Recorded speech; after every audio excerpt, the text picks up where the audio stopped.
Over a century ago, the Titanic struck an iceberg and sank to the bottom of the Atlantic Ocean. Of the 2,240 people on board, only around 700 survived. Since then, the tragedy has been the subject of endless movies, documentaries, and books.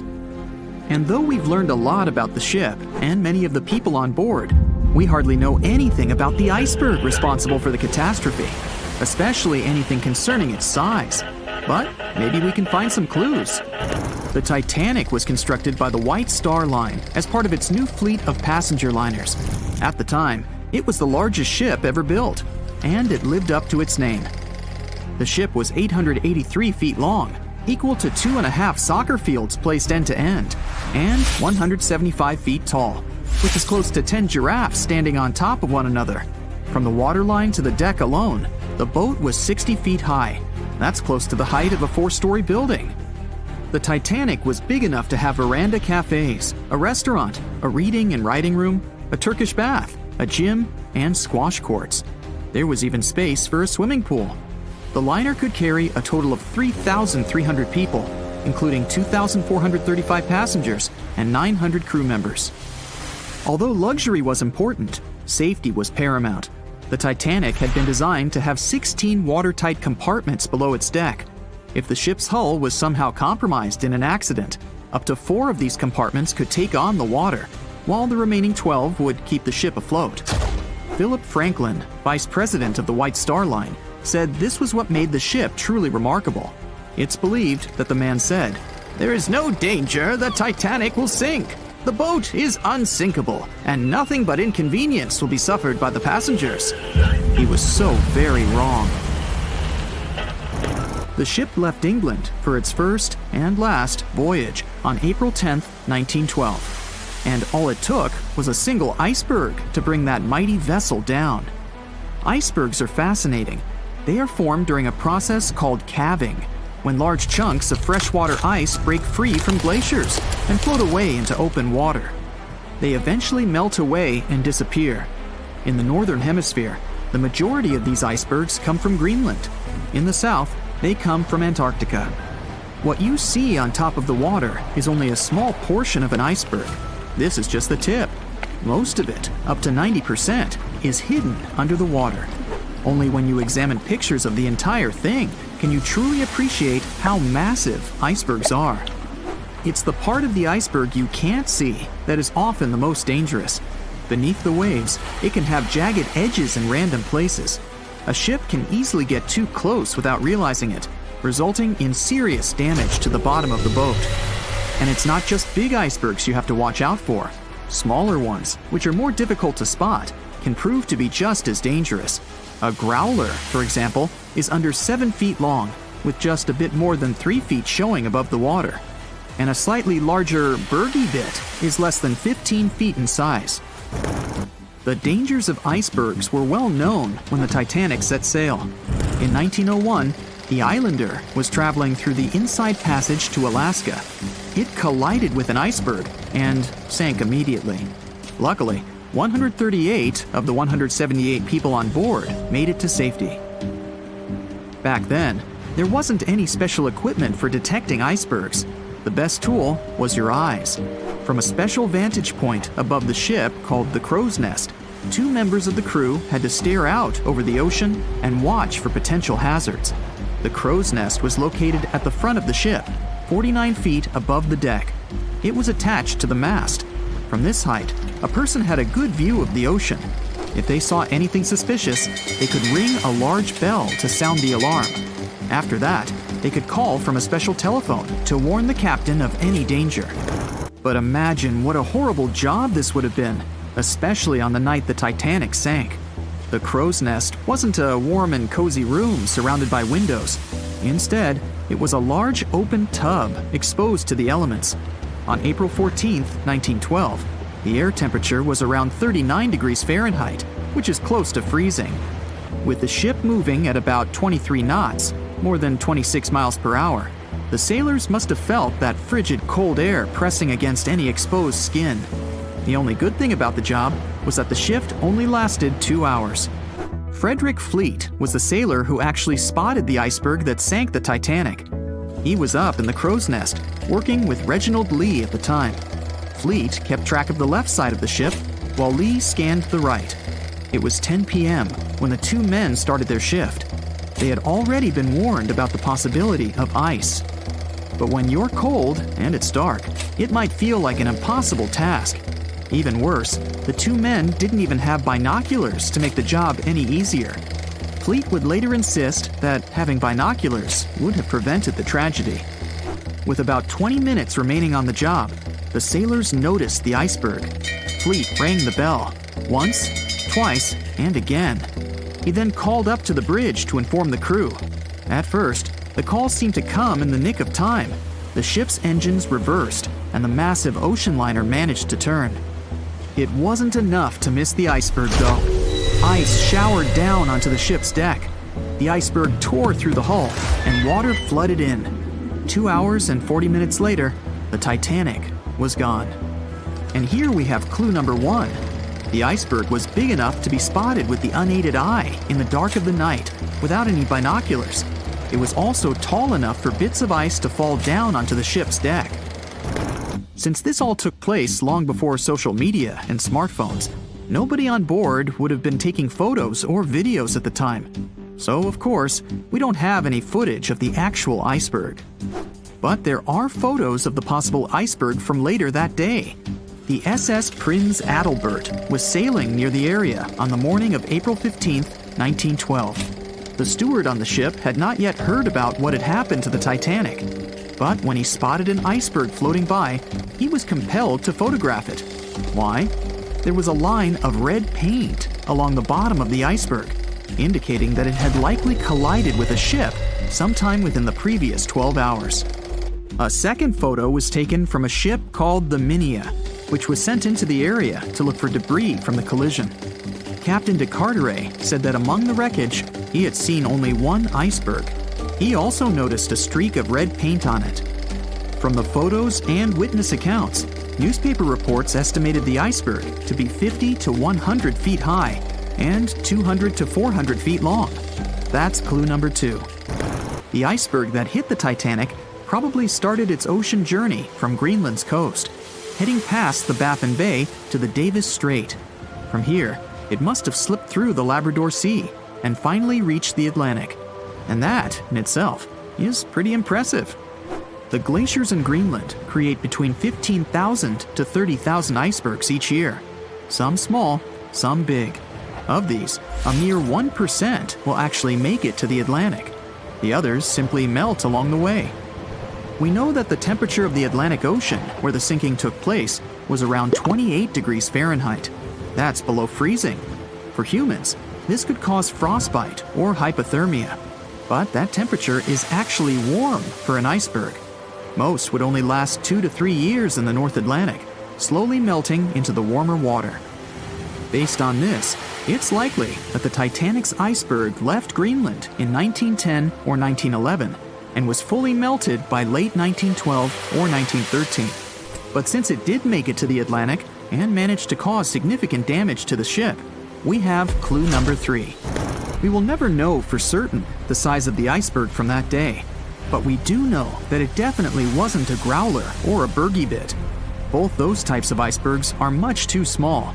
And if the ice was indeed scattered across the deck during the collision, the iceberg must have been a little taller than 60 feet. The newspaper estimates are probably as close as we're going to get. The iceberg that took down the Titanic was indeed a formidable one. And icebergs are still a threat. As recently as 2007, the cruise ship Explorer struck one and sank in Antarctica's Weddell Sea. Luckily, everybody survived. The International Ice Patrol was created in 1914 following the Titanic's sinking. The organization is still in operation today, made up of representatives from several countries. Using airplanes and radar, the patrol locates and tracks larger icebergs, making the information available to anyone who needs it and preventing more ocean tragedies in the process. It was the biggest ship ever built in its time, and it was supposed to be unsinkable. But within days of steaming out on its first voyage in 1912, the Titanic was gone, beneath the relentless waves of the North Atlantic Ocean. And of its more than 2,200 passengers and crew, only 706 survived that dreadful night. Would a smaller ship have fared any better in the same situation? Did the size of the iceberg truly matter in the end? Was it a mistake for the ship to change course at the last minute as it tried to avoid impact? These are three questions that have people pondering, what if? We do know that Titanic was considered an engineering marvel in its day. Designed by Thomas Andrews for the British shipping company White Star Line, it was just over 880 feet long and 175 feet tall. Built with abundant space for 840 staterooms, a swimming pool, a squash court, a gym, and 2 dining rooms. But it was below deck that one of its most impressive new features could be found. Titanic's hull was divided into 16 compartments designed to be watertight. Up to 4 of these compartments could take on water in the event of a breach, with the remaining 12 helping to keep the damaged ship afloat. It was thanks to these compartments that the ship was regarded as unsinkable. Rumor has it that Philip Frank, White Star Line's vice president, even declared, "There is no danger that Titanic will sink. The boat is unsinkable, and nothing but inconvenience will be suffered by the passengers." On April 14, 1912, that proved to be mistaken when Titanic struck an iceberg. As ice ripped along the ship's hull, several of those watertight compartments ruptured. It took only 2.5 hours for Titanic to sink. Did the size of the iceberg that hit Titanic seal its fate? Would a bigger or smaller iceberg have made any difference? Icebergs come in a wide variety of shapes and sizes. They are pieces of ice that have broken away from glaciers or ice shelves in the Arctic and Antarctic, and are now wandering across the ocean until they eventually melt. One of the tallest icebergs ever found would have easily dwarfed Titanic. Discovered in 1957, it was 550 feet high. That's close to the height of the Washington Monument. Imagine ramming into something that big. Smaller icebergs, though, can turn out just as dangerous. Some are the size of houses and called bergy bits. Others, closer to the size of a car, are called growlers. These can be much harder for ships and boats to locate, making them more difficult to avoid. And, though smaller, they can produce a lot of damage when hit. It's also critical to recall that icebergs are always bigger than they seem, with the majority of their mass lurking below the ocean surface. In fact, over 80% of an iceberg's volume is underwater. Most of its sharp, jagged edges cannot be seen. Roam too close, and you risk damaging your ship's hull. Because Titanic had little notice of its impending doom, a smaller iceberg, struck at the same angle, could still have been enough to bring that mighty ship down. Now, it's possible that had the iceberg been larger, it would have been spotted sooner. Titanic might have had time to alter course and avoid the impact. But missing that one iceberg would not have guaranteed Titanic's safety. It was traveling in a dangerous stretch of the Atlantic called Iceberg Alley. It's located 250 miles east and southeast of Newfoundland, Canada. Behind one iceberg, there could be another, and another after that. And so the crew on board had to remain very attentive to avoid several potential collisions, not just one. A smaller ship might have been better suited for the trip. Titanic's size was certainly a challenge when it came to steering. In fact, it had just left her dock in Southampton when it nearly collided with another smaller ocean liner, the SS New York, missing it by just 2 feet. The gigantic steamship was obviously not made for maneuvering quickly in tight quarters. A ship that size required time and space to change course. But when it comes to ships versus icebergs, a ship's size doesn't always matter. The Islander was a steamship designed to travel the Inside Passage in Alaska. In the summer of 1901, it struck an iceberg, which tore a hole in the front portion or bow of the ship.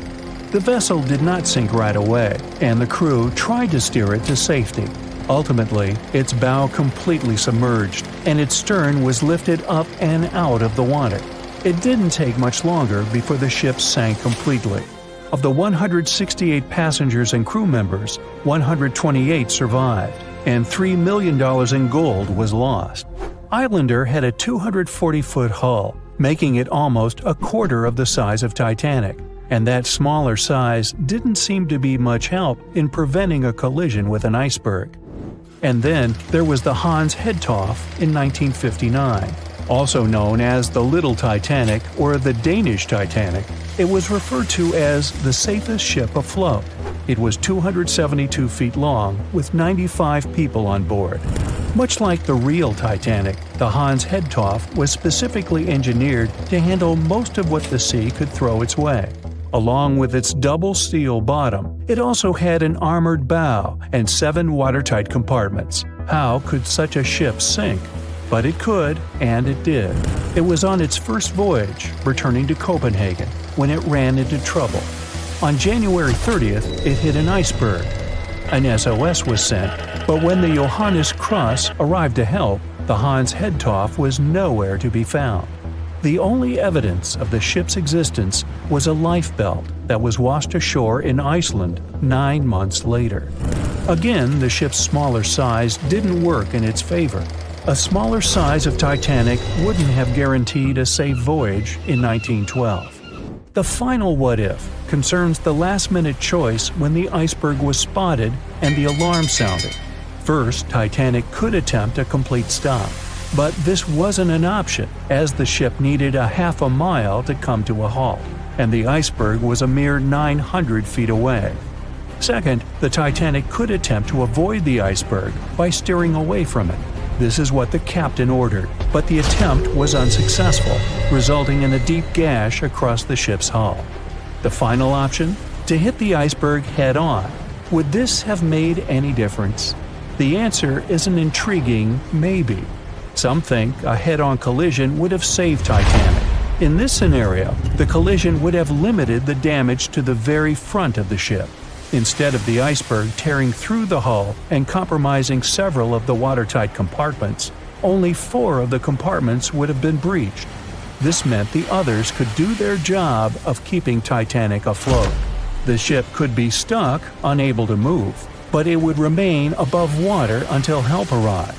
This would provide a ship like Carpathia enough time to reach the scene of the accident and bring the people on board to safety.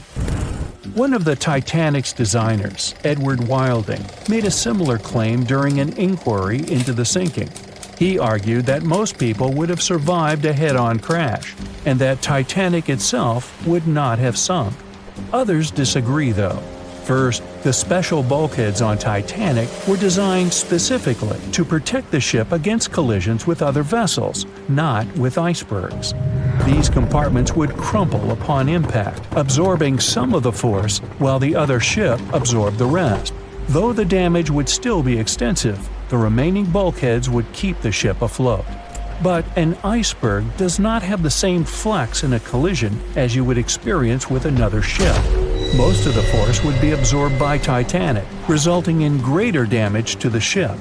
Even worse, the impact would be carried through the full length of the ship. Rivets would burst, seams would tear, the compartments would quickly flood, and the ship would sink even faster, resulting in fewer survivors. In any case, as with most what-ifs, we'll never really know the answer. As tragic as Titanic's first and last voyage was, it did result in changes that helped make venturing out to sea much safer. Findings from hearings on the disaster led to the creation of the International Ice Patrol, or ICC, in 1914, an organization that tracks icebergs in the Atlantic and Arctic Oceans to ensure vessels in the area can avoid them. In the US and Britain, ships were obligated to carry enough lifeboats to accommodate every person aboard. Regular lifeboat drills were made mandatory. And finally, the bulkheads on ships were made higher to keep water out, and bottoms were stretched to create double hulls, helping make the compartments truly waterproof. There's no denying that Titanic was a terrible tragedy, but the lessons learned from that night to remember has helped prevent many more. We've all heard of the famous story of the sinking of the Titanic. But if you really think about it, it's not just one story, but so many stories all at once. It is a story of strength and courage, as with the likes of Margaret Brown stepping in to help passengers in need. It is a story of luck and guile, like with Arthur John Priest, a man who not only survived the Titanic, but also 3 other tragedies at sea. It is a story of perseverance and intrigue, as with Violet Jessup, a stewardess who had also survived 3 shipwrecks and then continued to serve for 30 more years after that. These are the stories of their personal journeys. When the RMS Titanic set sail from England on April 10, 1912, it was the largest ship ever built at its time. It was 883 feet long and 175 feet tall, and it took 3,000 workers 26 months to build it. Considered to be the pinnacle of nautical engineering, this ship was touted by its makers to be unsinkable. Of course, 4 days after its maiden voyage at sea, that claim would be proven false. On April 14th, the Titanic hit the iceberg. The collision ruptured the hull, and the 16 supposedly watertight compartments designed to keep the ship afloat quickly flooded with water. It took the liner 2 hours and 40 minutes to sink. And of the 2,240 passengers and crew on board, only 706 survived. One of those survivors was Margaret Brown. She was a philanthropist and actress who had traveled to Europe to visit her daughter in Paris. However, when Brown got word that a grandchild had fallen ill back in America, she bought a ticket for the next available ocean liner that would take her home, which just so happened to be the Titanic. As a wealthy woman, whose husband had become rich after finding gold in one of the mines that he owned, Brown was able to get first-class accommodations on the vessel. For over 4 days, she enjoyed many of the luxuries that came with her ticket. There were the expected services, like a large dining room with a live orchestra. But the vessel also was equipped with a gym, squash courts, and a swimming pool. And she'd spend her time in the first-class lounge that had been designed in the architectural style of the Palace of Versailles. When the Titanic started to sink, Brown could have jumped into the first available lifeboat and made her way to safety. But she did not. Instead, she joined the relief efforts and helped others get out, putting her own life at risk. In fact, by some accounts, a crew member had to physically pick her up and drop her into a lifeboat, number 6, in order to get her off the ship. With all the confusion and fear around, Brown went on to take control of the lifeboat. She even got the women on board to help paddle, knowing that it would help them keep warm in the cold night's air. There were also reports that she had an argument with the crewman who was in charge of that particular boat. When she suggested that they paddle toward the ship to help save others, Quartermaster Robert Hitchens refused, claiming that when the massive Titanic would finally go under, their tiny lifeboat would be pulled down with it if they were too close. An hour and 20 minutes after the Titanic sank, the survivors were finally rescued by the RMS Carpathia. Even then, Brown was still hard at work, now ensuring that passengers from the second and third classes were provided with basic necessities such as food and blankets. Initially dubbed the heroine of the Titanic, she would later be nicknamed the unsinkable Molly Brown. A bit of an odd nickname, considering that she was never called Molly in her normal life. However, her story was so compelling that it was eventually turned into a musical in 1960 and into a movie in 1964. And her character would continue to pop up in several other films about the tragedy. There was also another person on board who was also later declared unsinkable, though his series of events that led to him earning this title are far more tragic. His real name was Arthur John Priest. He worked as a stoker and fireman. This meant that he spent most of his time below deck, helping shovel coal into the furnaces that created the steam needed to keep the ship moving. It was a dirty, sweaty job, but it was also a big responsibility, as stokers had to ensure the furnaces did not overheat or set fire to the whole ship. Priest was one of the 163 stokers hired to work on the Titanic for its first big trip. He helped shovel the 600 tons of coal the engines needed each day. When the ship hit the iceberg, Priest was relaxing in the bunker he shared with his co-workers, not far from his workstation. Escape was difficult, and his chances of survival were low. He had to move fast, running through corridors and along gangplanks as he made a desperate dash onto the deck. And once there, he had only one option left: to jump into the frigid Atlantic Ocean. Imagine the shock of being enveloped by 27-degree water, surrounded by panicked screams in the darkness of the night. Despite all this, Priest swam, and remarkably, with frostbite setting in, he found safety on a lifeboat. He was one of only 44 stokers to survive. As if that wasn't enough, Priest would go on to survive 3 other sinking ship disasters, including the HMS Alcantara in 1916, the Titanic's sister ship the Britannic, also in 1916, and then the Donegal in 1917. It was for this miraculous record that he was later known as the unsinkable stoker. After the Donegal, Priest finally retired from working on ships, although he claimed he only did so because nobody would agree to sail with him. Now, people who had been in a shipwreck often remain afraid of water for the rest of their lives. But let me tell you a story of a woman who survived not 1, not 2, but 3 ship disasters and then continued to work on cruise liners as a stewardess. Meet Violet Jessup, Miss Unsinkable. Her childhood can be described in one word: short. Violet had to grow up very quickly to take care of her siblings. She was the oldest of 9 children. Life became even more difficult when she became very ill. The doctors were sure that she wouldn't survive, but she did. Shortly after recovering, she moved to England with her mother, took care of her sisters, and attended a convent school. Her mother worked as a stewardess at sea, and when she fell sick, young Violet followed in her footsteps. But because of her youth and beauty, no one wanted to hire her, thinking that she would distract passengers and crew. But Violet didn't give up, and instead came to one of the interviews in her worst clothes and with unkempt hair. She wanted to show that she was ready for hard work on the ship. She was hired on the spot. The first 2 years passed uneventfully, but then a series of incredible fortunes began, or misfortunes depending on how you look at it. In 1910, Miss Jessup got a job on the most luxurious liner of its time, the Royal Mail ship Olympic. This ship sailed across the Atlantic from England to America. The engineers didn't focus on the speed of this vessel, but on its comfort. While working on that ship, Jessup was paid just £2 a month, the same as £200 today.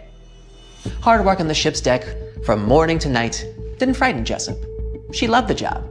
She liked to talk to the people and enjoyed the beautiful views of the Atlantic. So, on September 20th, 1911, Jessup was working on the deck as usual. The sea was calm and the weather was excellent. The ship was sailing through the Solent Strait, which separates the Isle of Wight from the British mainland. At this moment, the British military cruiser Hawke appeared ahead. It should have simply passed by the Olympic, but something went wrong. For whatever reason, the ships started going straight at each other. The Olympic's captain tried to maneuver to avoid a collision, but failed. The Hawke's bow was designed specifically to ram other ships, so when it rammed the Olympic, it made an impact. The liner shuddered, and the people screamed in fear and panic. The ship had a huge hole in the starboard. Jessup fell from the force of the blow. It seemed that one of the biggest liners of its time was going to sink. But luckily, both ships stayed afloat, and nobody got hurt. You would think that an accident like this would frighten Jessup, but nope. She didn't give it a second thought, and it continued to work as a stewardess. In April of 1912, she decided to take a job on the best, most unsinkable ship of the time, where she was supposed to serve VIPs. Initially, she didn't want to work on this ship, only agreeing to it after much persuasion from her friends. And that's how Violet Jessup boarded the Titanic on April 10, 1912. 4 days later, when the infamous Iceberg collided with the ship, Jessup was resting in her cabin. She was almost asleep when she felt the jolt. Immediately, she was called to the upper deck. Surprisingly, when the Titanic first hit the iceberg, almost nobody panicked. No one could believe that the unsinkable ship could actually sink. As the ship's hold was being filled with water, everybody was just calmly carrying on about their business on the upper decks. It was only when the cabin crew started instructing passengers to reach their lifeboats that panic finally set in. Jessup, along with other stewards, was actively aiding the passengers' evacuation to the lifeboats. The rule was that women and children were to be evacuated first. But when many of the women hesitated to step onto the lifeboats, delaying the crew's efforts, one of the ship's officers ordered Jessup to get into a boat to show the other women it was perfectly safe. Soon, others followed, and then someone suddenly thrust a swaddled baby into her hands. Without a second thought, Jessup hugged the child to her chest to keep it warm while the Titanic was sinking. She didn't let go of the baby until her lifeboat was picked up by the Carpathia, the ship that came to the rescue. As Jessup boarded the ship with the baby, a woman ran up to her and, without saying a word, snatched the child from Jessup's hands. I mean, she assumed the woman was the baby's mother, so she didn't try to get it back. She was too numb and frozen to think how strange it was this woman hadn't even said thank you for saving her baby. Many years later, Jessup would be reminded of this baby under some mysterious circumstances. After successfully surviving one of the most terrible shipwrecks in history, Jessup, of course, continued to work at sea. In 1916, she took a job as a nurse on the hospital ship Britannic, which you might remember is a sister ship to both the Olympic and the Titanic. Except this one sailed in the Aegean Sea. On November 21st, the ship was traveling down its very familiar route, but on that particular day, luck was not on its side. This would become the third shipwreck Jessup will have survived. However, this rescue wasn't as easy as the previous two. After the accident, the huge Britannic began to sink quickly. It took less than an hour for the ship to completely sink. Jessup didn't have time to board a lifeboat this time, so she jumped into the cold water. There, she swam to the closest lifeboat and got on. But then everyone on the boat noticed that the ship's propellers were still working. They were spinning in the water, creating a whirlpool that was pulling the boat toward them. Jessup jumped off the boat just in time to escape the propellers, but her ordeal was far from over. While in the water, she was pulled down to the ship's keel and hit her head. The only thing that saved her from losing consciousness, and probably her life, was her thick hair slightly cushioning the impact. And so, somehow, against all odds, Jessup got away from the engine and was soon picked up by another boat. For the next few years after this accident, Jessup was plagued by headaches. When she finally went to the doctor, he told her she was incredibly lucky to still be alive. The incident on the Britannic resulted in a fracture in her skull. You would think that 3 shipwrecks and a fractured skull would be enough to stop anyone, but not Violet Jessup. She continued to work on cruise ships until the year 1950. She even cruised on the world twice on the luxury liner Belgenland. Fortunately, the rest of Miss Jessup's career went without any further mishaps. In 1950, she moved to Great Ashfield in Suffolk County, having worked at sea for almost 42 years. Content with her career, she settled in a large cottage built in the 16th century. But a year into her retirement, she received a strange phone call. It was late at night, and Jessup was asleep when the phone rang. She picked up the phone and heard a woman's voice on the other end. The lady didn't introduce herself and asked right away, "Excuse me, was it you who saved the baby on the Titanic?" Jessup answered, "Yes, it was me." She laughed and hung up. Jessup later told her friend about this strange call.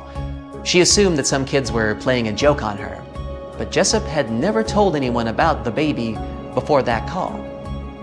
And according to the old records, the only child who was on the boat with Jessup was a boy.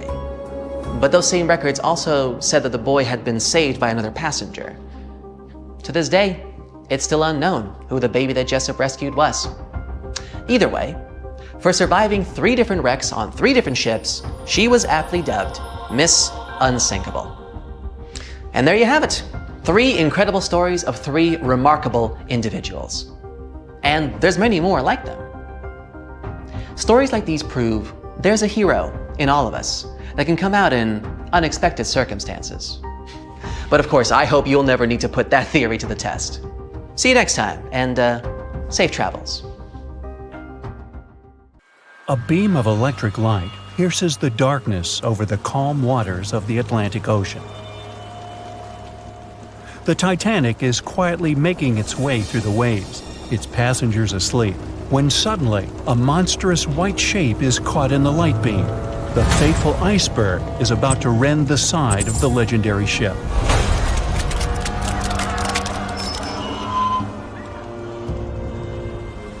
April 14, 1912, only 2 days before someone will take a photo of a giant iceberg with a pretty unusual elliptical shape. It turns out that this iceberg most likely formed out of snow that fell 100,000 years ago. Researchers used computer modeling to figure out its origin. They used data from 1912 and added some new information about winds and ocean currents. They concluded that the iceberg was probably a part of a small cluster of glaciers in southwest Greenland. These days, it's possible to calculate the routes of such icebergs in any given year in the past. So the infamous chunk of ice was on its way from Greenland to an area further south from Cornwall. If the ship had passed through that region only 2 days later, the iceberg would have moved far away from the point where they met. At first, the weight of the most well-known iceberg in the world was 75 million tons. With time, it started to slowly melt away. And when it sank the Titanic, its weight was only 1.5 million tons. By the time of the collision, it had probably been melting for months, but it was still a true monster. When the Titanic sank, the iceberg was 400 feet long, and more than 100 feet of its surface was above the water. Some people believe it was a supermoon that caused the Titanic to sink. That night, there was a rare lunar event. It hadn't happened for 1,400 years. In normal conditions, the iceberg wouldn't have traveled so far south without melting and losing the largest part of its mass. But the supermoon could have been the reason for an unusually high tide that pulled the iceberg away from the glacier way faster than usual. There's a specific type of bacteria that slowly consumes the remains of the Titanic. Salt corrosion, ocean currents, freezing temperatures, plus this rust-eating microorganism might consume the entire wreckage. American actress Dorothy Gibson was aboard the Titanic. She survived, and when she arrived in New York, she started filming a movie called Saved from the Titanic almost right away. The movie was released only a month after the Titanic sank, and in the movie, she even wore the same shoes and clothes she had during the actual disaster. The movie was a big success at that time, but the only known copy was destroyed in a fire. 14 years before the Titanic sank, a novella called Futility had been published, and it seemed to have predicted the whole event. The plot centered around a fictional ship called the Titan that sank during its voyage. The Titan was almost the same size as Titanic, and they both went to the bottom in April. The reason was hitting an iceberg, too. Both the real and fictional ships were described as unsinkable, and both of them had the legally required number of lifeboats, which, as it turned out later, were nowhere near enough. We've seen it in the movie, but there were some real-life love stories happening on the Titanic, too. 13 couples even took a trip on the Titanic as part of their honeymoon. One of the couples owned Macy's department store in New York. Once it became clear the Titanic was rapidly sinking, the woman refused to go into a lifeboat without her husband. But he didn't want to join her while there were still women and children who he thought had to go first. Then his wife gave her coat to her maid. She insisted that the maid should get into the lifeboat, and she wanted her to be warm. As for the woman herself, she decided to stay with her husband till the end. Some people believe Titanic sank because of a mummy, not an iceberg. It all started around 1000 BCE with a mysterious woman who lived in Egypt, in the City of Thieves. People knew little about her, but they called her a priestess. Her mummy was put in a wooden sarcophagus and covered with a large lid with the image of her face and some mystical inscriptions. This place had been hidden until the first half of the 19th century, when a group of locals accidentally came across it. They disturbed her peace. No one knows how, but the mummy disappeared that day without a trace. A couple of decades later, a group of rich friends from England traveled to Egypt and found the empty mummy casket with the image of the priestess, whose dark eyes seemed to be looking into the void. They decided to buy it, but the buyer disappeared the same night before he even got the case. All members of the group had some accidents. The casket changed its location a couple of times until it, as some believe, ended up on the Titanic. It took more than 70 years for a robot submarine to find the ruins of this legendary ship. The wreck lies nearly 13,000 feet under the surface of the Atlantic Ocean, split into two halves. Why did the liner break apart? No one knows exactly. Some think it happened because of the water that got inside when the ship collided with the iceberg. The pressure was so powerful it separated two parts of the vessel, starting with the ship's bottom structure. Others say it was because of the hull rivets. They had a high concentration of slag or smelting residue, and that's something that can cause the metal to split apart. The ship generally had many flaws, starting with the design. The watertight bulkheads weren't completely sealed on top. This allowed the water to flow between the compartments and, in the end, sink the vessel. The iron of the ship's rivets and steel of the hull ended up ruined because of high sulfur content, cold temperatures, and high speeds. The steel shattered and the rivets popped out quite easily. Because of this, Titanic sank 24 times faster than it would have otherwise. If the ship had hit the iceberg head-on instead of ramming it with its side, it would have probably stayed afloat. How come the crew members didn't have binoculars? It would have surely helped them spot the iceberg on time and maybe even avoid the disaster. But the binoculars on the Titanic were locked in a storage cabinet. Only one crew member had the key, and he had been transferred off the ship right before it set sail. He later said he hadn't remembered to hand over the key. But even without the binoculars, the ship might have had some time to change course and avoid the collision if the crew had gotten some warning. But that's the thing, someone did warn them. About an hour before the incident, a ship that was relatively close to Titanic, the SS Californian, sent a message to inform them it had stopped because of dense ice field. But the warning never got to the Titanic's captain. Some experts say it was because the radio operator didn't think it was that urgent. And later, the SS Californian said they didn't get a call for help from the Titanic because their radio operator was off duty. Some say the crew on the Titanic couldn't spot the iceberg on time because of an optical illusion. Atmospheric conditions that night probably caused super refraction, which could have camouflaged the berg. After all, no one actually saw the iceberg until it was too close to the ship to somehow avoid the crash. Not even a whole minute passed between the moment they saw the iceberg and the collision. It was only 37 seconds, and it took Titanic 2 hours and 40 minutes to disappear below the ocean's waves.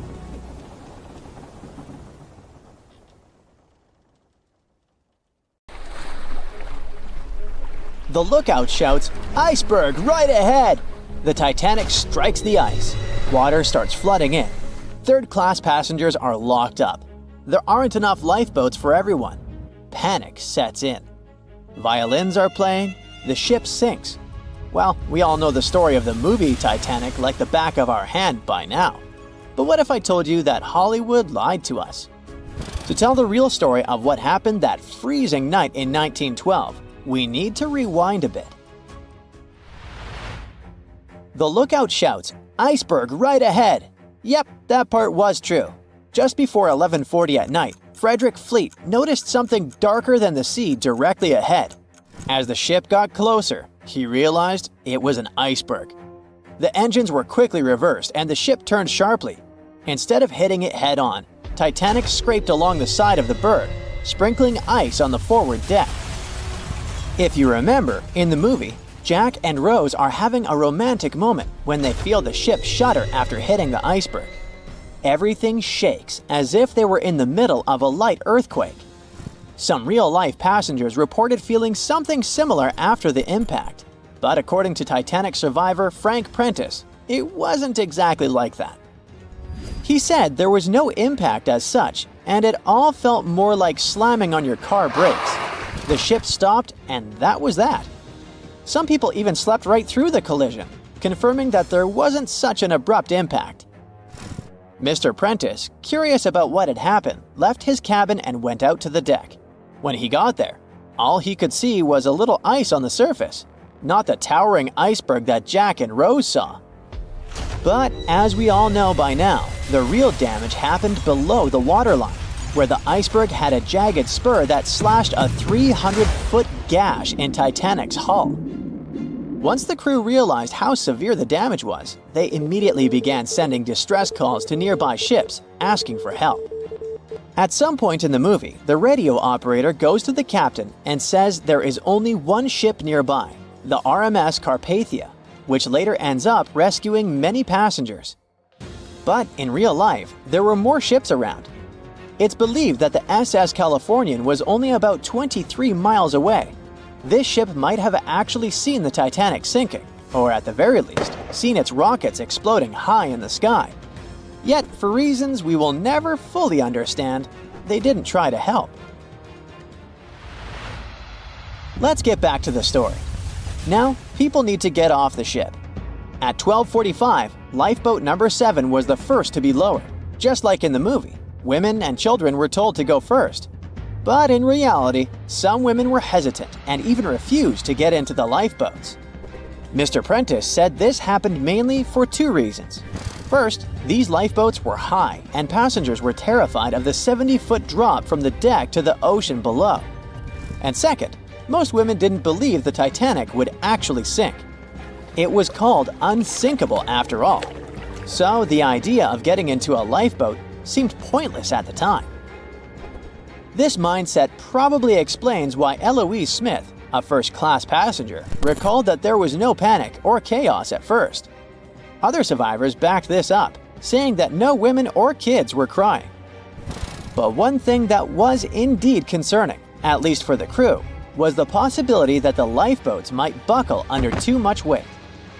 This is one of the theories why the first few lifeboats left carrying only a fraction of their full capacity. Like lifeboat number 7, which only carried 27 people in it, even though it could hold up to 65. In total, Titanic had 20 lifeboats, which could carry about half of the 2,200 people on board that night. But that didn't happen. And now we know the passengers had no idea there weren't enough for everyone. As women were calmly getting into the first lifeboats, musicians headed up to the deck. Their only goal was to play and keep the passengers calm. That's a pretty well-known fact. But the real story is that some survivors said they never saw or heard the band. No violinists whatsoever. It's not like Hollywood misled you though. The musicians did play for over 2 hours after the ship had hit the iceberg. So maybe these passengers were just too panicked to notice the songs, or the musicians started playing later than we think. Now, it's time to talk about the terrible treatment that third-class passengers received. The movie portrayed the crew as cruel, locking the less fortunate below deck like animals, giving them no chance to reach the lifeboats and save their lives. But the official inquiry into the disaster suggested that wasn't true. I mean, yes, fewer third-class passengers survived compared to those in first and second class, but there were other factors at play. Many third-class passengers were reluctant to leave the ship, clinging to their belongings, and had a harder time making their way up from the cabins, which were at extreme ends of the ship. Some survivors confirmed that they were not locked up. In fact, it was quite the opposite. Mrs. George Wabi, a Lebanese woman traveling in third class, said that when chaos had erupted, some brave crew members and well-dressed first-class passengers had actually helped her get up to the first-class deck and eventually onto a lifeboat. At first, the Titanic was sinking slowly, bit by bit. Passengers reported seeing the water rising and hearing pops and cracks. Then, there was a loud boom. Some said there had been just one explosion, while others described it as a series of smaller explosions. which they'd thought had been the bulkheads giving way. And there's also a group of people who said they had only heard a rumbling sound. So not everyone agreed on the sound they had heard, but one thing is a fact. By 2:18 in the morning, the lights on Titanic went out, and the ship plunged into complete darkness. As the bow continued sinking, the stern rose out of the water, putting immense pressure on the middle of the ship. This caused the Titanic to break in two. In James Cameron's movie, this moment is pretty dramatic, with the ship sinking almost straight down into the water. But in reality, the break probably happened at a much lower angle, likely just below the waterline. Even so, it tilted enough that people couldn't stay on their feet and started sliding into the water. One interesting thing is that it wasn't until the wreckage was found in 1985 that it was finally confirmed the Titanic had broken apart. Up until then, survivors had given conflicting stories. At least 8 survivors claimed they had seen the ship split. Emily Ryerson, a first-class passenger, described it as if the Titanic had been sliced in half with a knife. But there was also a small number of witnesses that insisted Titanic had gone down intact. At the time, this theory was more accepted because most people still didn't believe that the supposedly indestructible ship could break in half. So why the conflicting reports? Okay, so what you don't see in the movies, for obvious reasons, is how incredibly dark it was when the tragedy happened. It was like being in a room with no light, where you can only make out shapes and shadows. That's what it was like on the lifeboats. This means passengers couldn't really see what was happening, and most of those who were close to the ship either lost their lives or were too focused on trying to survive to pay attention to the details of the wreck.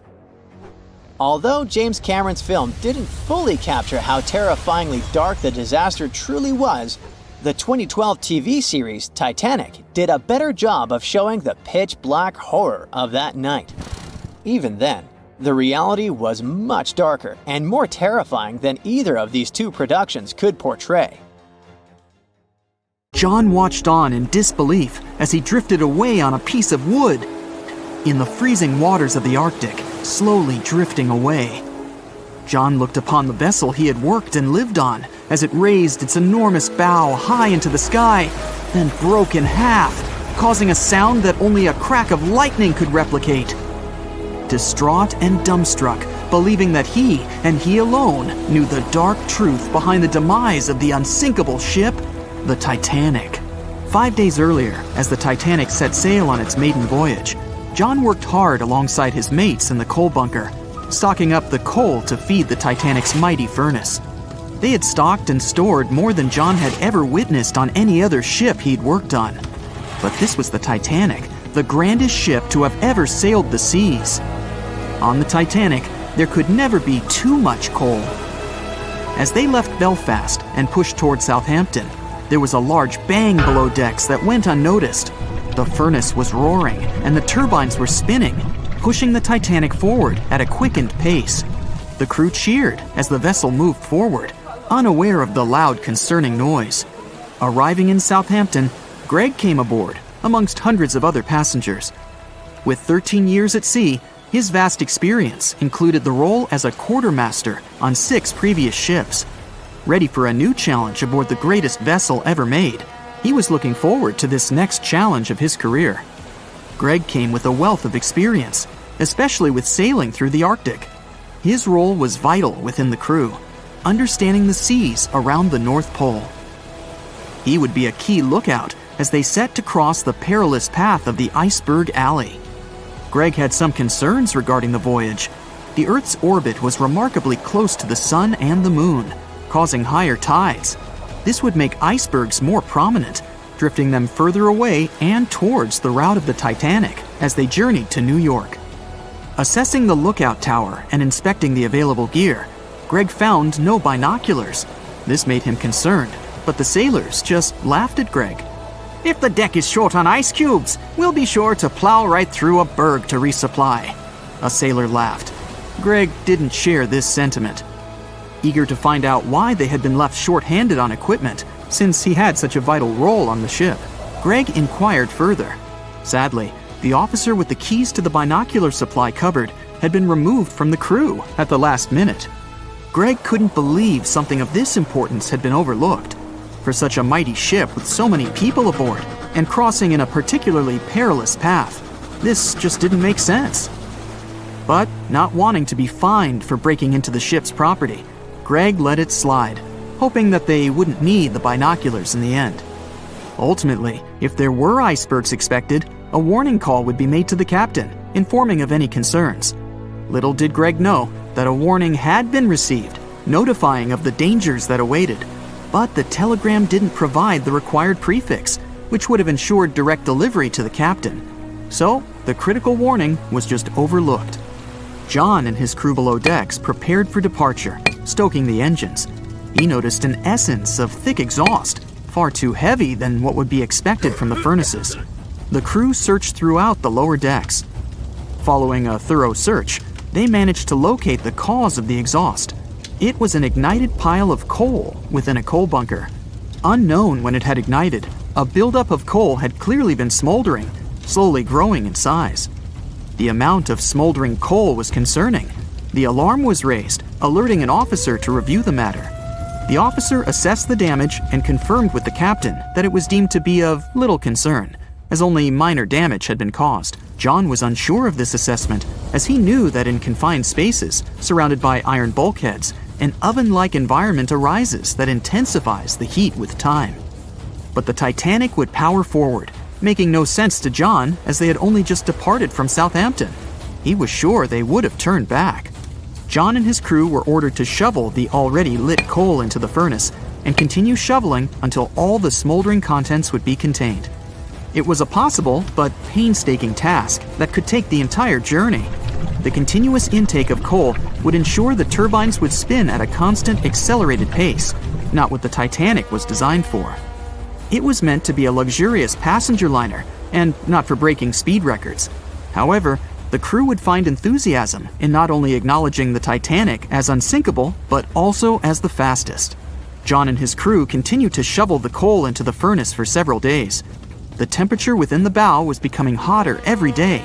The bulkhead's contained heat was so severe that it became weak at the seams in the iron walls and rivets. 2 more days, lads, just 2 more days. John was laughing, trying to raise the spirits of his mates as they were working tirelessly. But as they were all laughing, joking, and looking forward to dry land, they unknowingly approached their final destination. The Titanic was speeding through the calm sea. Greg looked ahead, above in the lookout tower, keeping a keen eye out as they were in iceberg territory now. Even though the way seemed clear, false horizons could occur, creating confusion about how far objects in the distance truly were. As they were traveling in the Gulf Stream waters into the colder Labrador Current, air columns cooled from the bottom upwards, creating a thermal inversion. This incredibly high air pressure ensured fog wasn't present, providing a deceptively clear outlook. But the thermal inversion can also create optical illusions, showing the horizon further away, appearing higher in the distance, or masking whatever objects that could come before it. These false horizons could easily hide any icebergs that could be approaching. Greg knew the perils of a calm sea in the Arctic, preferring the rough waters, where it's easier to detect icebergs within waves. Peering from the lookout, Greg was looking towards the dark abyss ahead. Suddenly, within 1 mile directly in front, a formidable image quickly emerged from the dark waters surrounding. Iceberg, right ahead! Greg yelled to his mate, who quickly called to the helm and directed them to steer hard to starboard. The helmsman received the call. In the heat of the moment, he turned the wheel counterclockwise. He then realized he'd turned the wheel the wrong way and quickly went in the opposite direction. The ship aimed towards the iceberg, veering to the port side whilst reducing speed. Although there was a delay in turning the wheel, since there was a short distance from the signal and the fast pace that they sailed at, it may not have made a difference. As they approached the iceberg, it appeared as though they'd miss it, but over 87% of an iceberg is underwater. And as they came along the side, the hidden ice underneath hit the port side bow, piercing the side of the hull with a 12-square-foot tear. The ship shook, with all aboard aware that something was amiss. Amongst the confusion and fear, they were oblivious of the damage. As they gathered their bearings, 6 out of 16 compartments were quickly filling up with seawater. The hull could only withstand 4 compartments filling before sinking. Time was ticking as the Titanic made its descent into the depths. The weakened bulkhead with heated steel pillars and rivets broke under the pressure and sudden change of temperature from the ice-cold water. The call was made to abandon the ship. Lifeboats were prepared to be released, while help signals were sent out to nearby ships. The radio operator was guiltily sitting, constantly calling out to a nearby ship that had been in contact with the Titanic recently. There was steady communication with this ship over the past few days, providing warnings of icebergs since the Titanic departed from Southampton. The final warning message received was just 1 hour ago. Upon receiving the final warning, the operator ignorantly responded, "Shut up," with the assumption that their warnings of icebergs were pointless. Following this unfortunate response, the ship turned their radio off and provided radio silence. The closest ship that was responding to their distress signals was 500 miles away, too far to provide any assistance in time. There were countless mistakes that caused the Titanic's watery end, whether they contributed directly or from sheer ignorance. The most tragic of them was the number of people aboard the ship, 2,224 of them.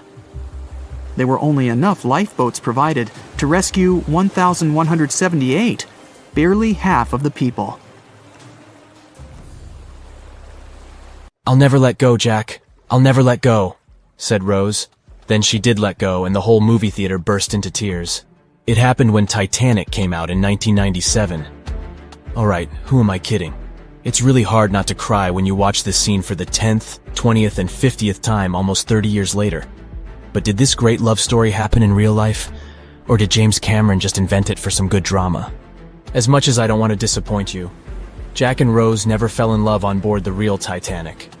There was a real Jay Dawson on the luxurious ocean liner, but he was a crew member, and his full name was Joseph.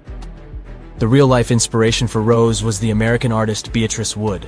James Cameron came across her biography while he was working on the first draft of the script and decided to bring her love for art and family background into the story. It doesn't mean that the movie is completely off when it comes to historical accuracy, though. The unsinkable ship that sank departed from Southampton, England to New York and was 400 miles south of Newfoundland on April 14th when crew members noticed the iceberg. The contact with it lasted 37 seconds, precisely as long as the corresponding scene in the movie. Remember this guy, Thomas Andrews, who was wandering around with a small notebook and pencil? He was the real ship designer. Andrews was quite talented at what he did and had worked on many successful projects before the Titanic. He would normally travel on the ships he designed during the maiden voyage to make sure everything was going smoothly. He boarded the Titanic as one of the first-class passengers and was taking notes all the time. After the unfortunate rendezvous with an iceberg, Andrews was seen inspecting the flooded parts of the ship with Captain Smith. According to his sad forecast, the Titanic would have gone down in about 2 hours. One of the stewards claimed that he had seen Thomas Andrews moments before the sinking. He chose not to leave the Titanic and didn't put on his lifebelt. No one had seen him ever since. Another memorable moment from the movie is a boy playing on one of the decks with his spinning top. This was an accurate recreation of a real photo that was taken on board the Titanic on April 11th, 1912. The passengers in the photo are first-class passengers Frederick Spedden and his 6-year-old son Douglas. The family was going back home to America after traveling around Algeria. When the evacuation of passengers began, Spedden's nurse told him they were going to see the stars. They say he had successfully slept through the entire drama and woke up safe and sound in a lifeboat the following morning. His father had also survived the sinking. Sadly, an automobile accident took the life of Douglas just 3 years later. One of Titanic's most charismatic ladies, both on the screen and in real life, got her nickname Unsinkable Molly Brown for a good reason. Several witnesses remembered she was, indeed, trying to persuade others in her lifeboat to go back and save more lives, just like in that heartbreaking scene from the movie. When Carpathia came to the rescue of the surviving Titanic passengers, Margaret Brown was helping lower-class survivors and involved her fellow first-class passengers in the process. Once they all got on solid ground, Brown organized a survivors committee. She awarded the captain of the Carpathia for rescuing so many people and was really upset she hadn't been allowed to testify at the Titanic hearings because she was a woman. You won't see any fumes above the fourth pipe of the ship in the movie. It's not a technical mistake. The Titanic, indeed, had it only for more impressive looks and didn't really need that pipe. Back in 1911, the year before our hero's departure, large ships would mostly sail with 4 chimneys. They needed those to draw heat and fumes from their massive boilers. The Titanic was a real engineering gem that only needed 3 chimneys to function. So the 4th was added for balance. They thought the public would have been disappointed to only see 3 pipes on the greatest ship of all time. The movie had an impressive budget, $200 million, but even that wasn't enough to cover all the possible costs. Cameron knew they had to save some money, so they built the replica of the liner only on the starboard, which means the right side. They chose this side to make things look more realistic. The wind at the filming location was moving mostly from north to south, so with the fumes going out, it looked like the liner was actually moving through the ocean. But if you remember one of the first scenes with the Titanic departing from Southampton and people waving, you'll understand why the crew had a problem with it.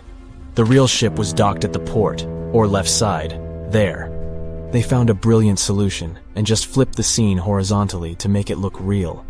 The letters and buttons on costumes were reversed, and actors walked in the opposite direction for everything to be changed in post-production. One of the scenes I can't watch without tears is the elderly couple holding on to each other as they go down with the Titanic. The couple who inspired this heartbreaking episode were real people, some of the richest passengers of the not-so-unsinkable ship. They were Isidore and Ida Strauss, and they owned Macy's. When news of the disaster spread, they put on life jackets and ran to the decks along with others. Ida stepped onto the lifeboat, but Isidore refused to do so before all the ladies and little ones were there. Ida didn't want to leave her husband. She climbed out of the lifeboat and handed her mink coat to her maid, saying she would no longer need it. Isidore wrapped his arms around Ida, and they remained on the bridge of the ship until a huge wave swept them both into the sea. So the bed scene wasn't that accurate, and James Cameron later admitted he had taken some license as a director. You know this guy who was drinking from a flask next to the main characters as the ship was going down? His name was Charles Jugan from England, and he was in charge of 10 bakers, 2 confectioners, and a Vienna baker aboard. He was expecting to earn a real lump sum, and would have been one of the best-paid crew members if everything had gone well. The night the iceberg hit, Johan was off duty, taking a rest in his bunk. He immediately woke up and sent his bakers to deliver bread to lifeboats. He then returned to his room for a drink. Once he came back on the deck, he helped others get in his assigned lifeboat. There was no more room for Charles inside, so he ended up on the outside of the rails of the ship. Finally, when the Titanic submerged, he just swam away, and as the sun rose again, he found one of the lifeboats and was rescued by Carpathia. The contents of the flask must have helped him survive. The well-dressed man who decided to stay on the Titanic forever was American businessman Benjamin Guggenheim. That last name probably sounds familiar, and yes, he was from that famous family. Guggenheim was traveling with his valet, his significant other, a singer from France called Leontine, her maid, and their chauffeur. They all boarded the Titanic in France during one of the short stops it made after leaving Southampton. When disaster struck, Benjamin was helping the ladies get in their lifeboat. He reportedly said they were only saying goodbye till the next day. He was sure the ship would be quickly repaired. After helping many women and youngsters get in the boats, Guggenheim chose not to fight over the remaining seats. He and his valet returned from the decks to their first-class suite and put on their finest suits to go down like gentlemen. Titanic sank on April 14, 1912, and all of the passengers' belongings and ship's paraphernalia went down into the deep, dark waters with it. These objects patiently waited to be discovered until 1985. Titanic sank fast, and there seemed to be almost nothing left from the ship. Yet divers in small submarines managed to retrieve plenty of artifacts from the wreckage. If you wonder what those surprising items look like, hey, join me. A number of museums have collections of Titanic items rescued by divers or donated by survivors and their relatives. And some of those items are even sold at auction. So if you're ready to spend a pretty penny on an exclusive artifact, hey, why not? The first artifact on my list is a pocket watch belonging to a Titanic passenger, John Chapman. John and his wife Elizabeth were on their honeymoon. When the ship hit the iceberg, Elizabeth was offered a seat on a lifeboat next to her friend Emily Richards. There was a problem, though. Mr. Chapman couldn't enter the lifeboat. Elizabeth turned to her friend Emily and said, "Farewell. If John can't go, I won't go either." Now, that's what I call true love. After a short time, the ship went under.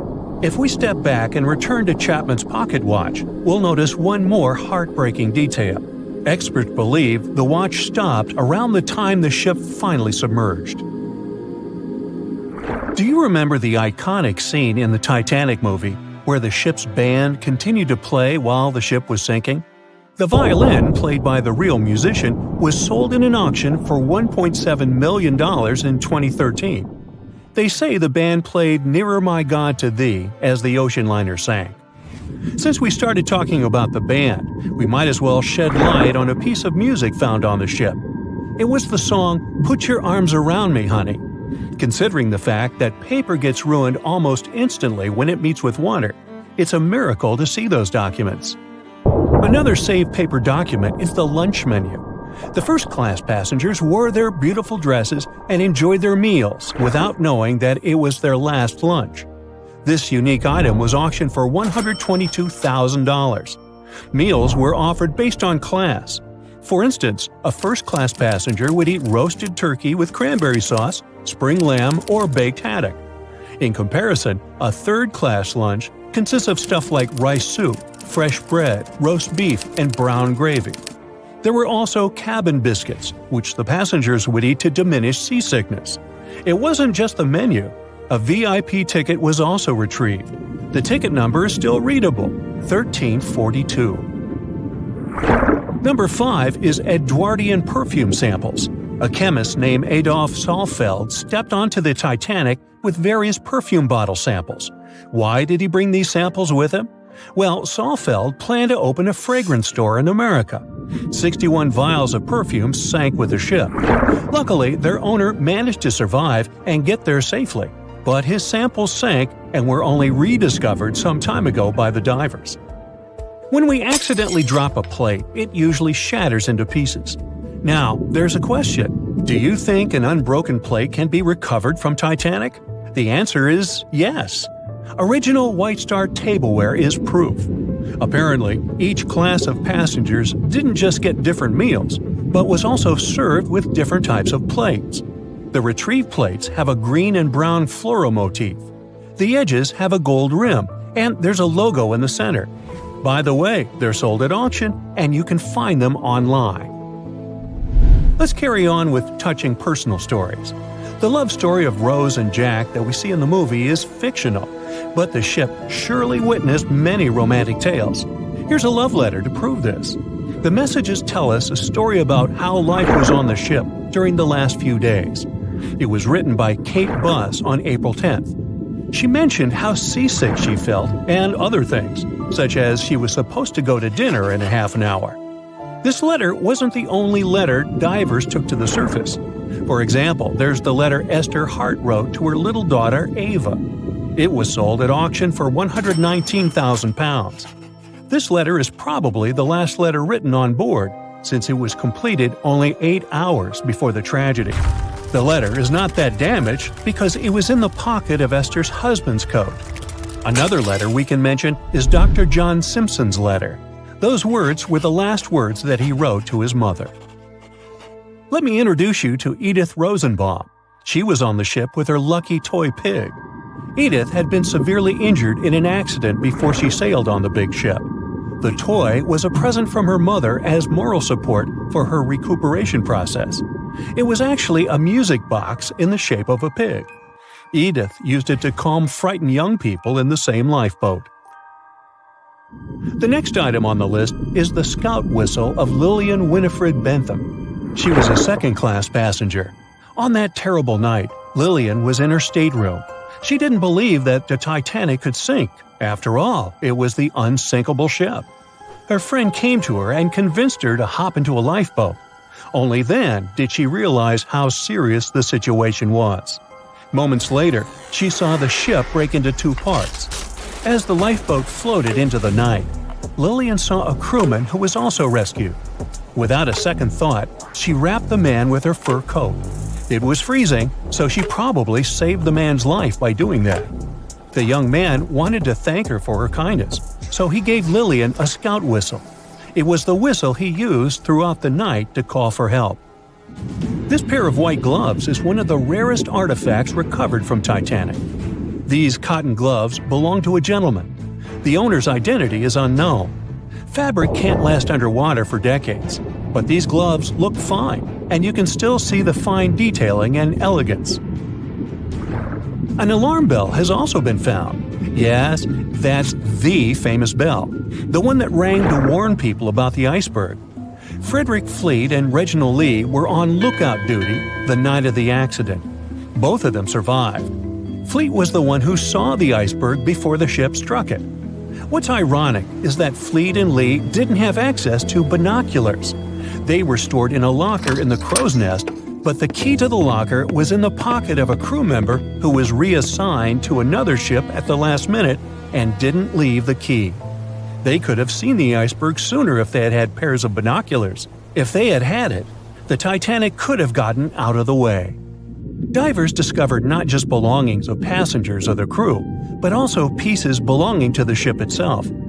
Our next artifact is the Grand Staircase. Some parts of this iconic structure are recovered from the wreck. Turns out that this staircase became a meeting spot among first-class passengers. If they wanted to visit the Turkish baths for a spa day or eat dinner, they met at the staircase and went together.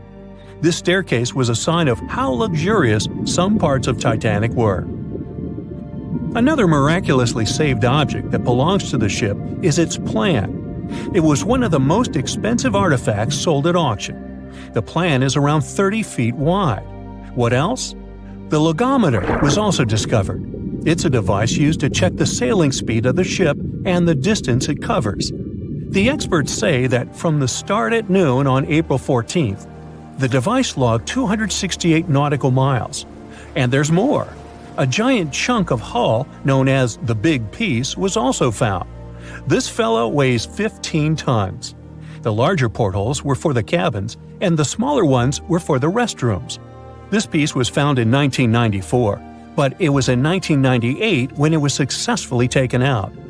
After all these years spent underwater, it was swarming with sea life. Still surprisingly, the portholes still had glass. Now, let's assume you were a diver and you could only take out one of these objects. Which one would you pick? We know Titanic from so many stories, even a movie, but now we have its first full-sized digital scan. And nope, it's not like those models from before, where we mostly imagined what the ship was supposed to be like. This time we got a real digital scan. A team of experts really mapped the deep-sea floor around the Titanic together with the ship itself. We basically got a 3D view of the entire wreck, which is like going deep down beneath the ocean's surface and seeing Titanic as if all the water has been drained away. So, the story of the wreck started in 1985, 73 years after the Titanic went down. The explorer named Robert Ballard stumbled upon it somewhere between two submarines that also went down in that area. He was actually on a different task back then, so he didn't even have time to explore the ship properly. But as he was searching for the submarines, he realized how ocean currents affect sinking debris. He noticed the heaviest object sank quickly and left a trail of debris behind, the trail that followed the currents. Using this knowledge, Ballard made a hypothesis the Titanic had broken in two and left a debris trail as it sank. Before he found the wreck, everyone thought the ship just went down in one piece after hitting an iceberg. So everyone knew where the ship was so the adventure could start, or not. It was hard to explore it. The ship is enormous, and the dark depths of the ocean make it really difficult to capture its whole body in one go. So we mostly relied on glimpses of the decaying ship, and had to settle with teasing scattered parts of the whole picture and filling it up with speculations and stories. But in the summer of 2022, we finally got something different. A team of experts from Magellan Loaded, a company specializing in mapping the deep sea, teamed up with Atlantic Productions, who were making a documentary about the project. They embarked on a mission to capture the complete view of the Titanic. They use submersibles. Those are vehicles that go underwater, remotely controlled by a team of skilled explorers. These submersibles dove deep into the ocean. It wasn't an easy job. They spent over 200 hours collecting information about the entire length and breadth of the wreck. It was like a real-life treasure hunt. But instead of finding gold and jewels, they took something even more precious. Over 700,000 images of the Titanic from every angle possible. Yup, they took photos of every tiny part of the ship, even the not-so-interesting bits most of us would usually skip. Even mapping the muddy parts was an important part, because it helped fill in the gaps between the more exciting things they discovered. And this was a way for all of us to finally get a detailed 3D reconstruction. Even though it's been more than 100 years, you can still recognize the bow of the Titanic, covered in rust that hangs down like stalactites. On top of the bow is the boat deck, where a big hole gives us a glimpse into the empty space where the grand staircase once stood, like a window into the ship's glamorous past. Its stern is now a wild mess of twisted metal. As the Titanic went down, this part collapsed and spiraled into the seabed. The bow and the stern ended up separated by about 2,600 feet. There's a vast field of debris surrounding this giant, stuck on the seafloor. This debris is like a scattered treasure trove, full of intricate metalwork from the ship, statues, and even unopened champagne bottles. There are also personal belongings that went down together with the ship, like dozens of shoes resting across the seafloor. It was a tough task to do, go down and take all those pictures. It may not sound that hard at first, considering it was the vehicle that really immersed itself into such deep parts of the ocean, not the people. But studying the ocean is hard. We haven't explored, mapped, or even seen over 80% of it. The conditions are harsh, and the pressure becomes more intense the deeper you go. And their vehicle had to dive down to nearly 13,120 feet below the surface. That's like 12 Eiffel Towers stacked on top of each other. Plus, you have strong currents in that area, so it was probably like trying to navigate through a watery maze. And submersibles weren't supposed to touch anything. Even the slightest wrong step can damage the wreck that was already so fragile. It seems like the Titanic is frozen in time, so it will always be there waiting for us. But in reality, it's slowly disappearing. It's pretty obvious that the ocean water ruined it considering how long it has been down there. But it's not just that. The wreck itself has become a home for a specific type of Bacteria Halomonas titanicae that even got named after the famous ship. These bacteria have a special ability. They can survive inside rusty formations known as rusticles. They kinda look like icicles, those spikes of ice that form when water falls from something and freezes. These bacteria have a taste for iron, which is abundant in the ship's hull. For them, it's like a real buffet down there. And as time goes by, these bacteria will keep eating away at the iron in the ship, bit by bit, until one day, the feast comes to an end and the whole ship is gone. It's like a slow but steady recycling process. So this 3D model we got because of the hardworking team and technology comes at the best time because we never know how much time we have left with exploring the famous wreck.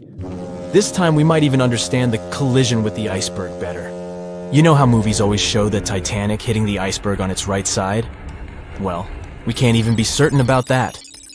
The scans could help us figure out if the ship actually grounded on the iceberg, like getting stuck on it.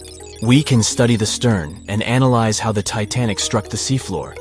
That will also help us understand what really happened during the sinking.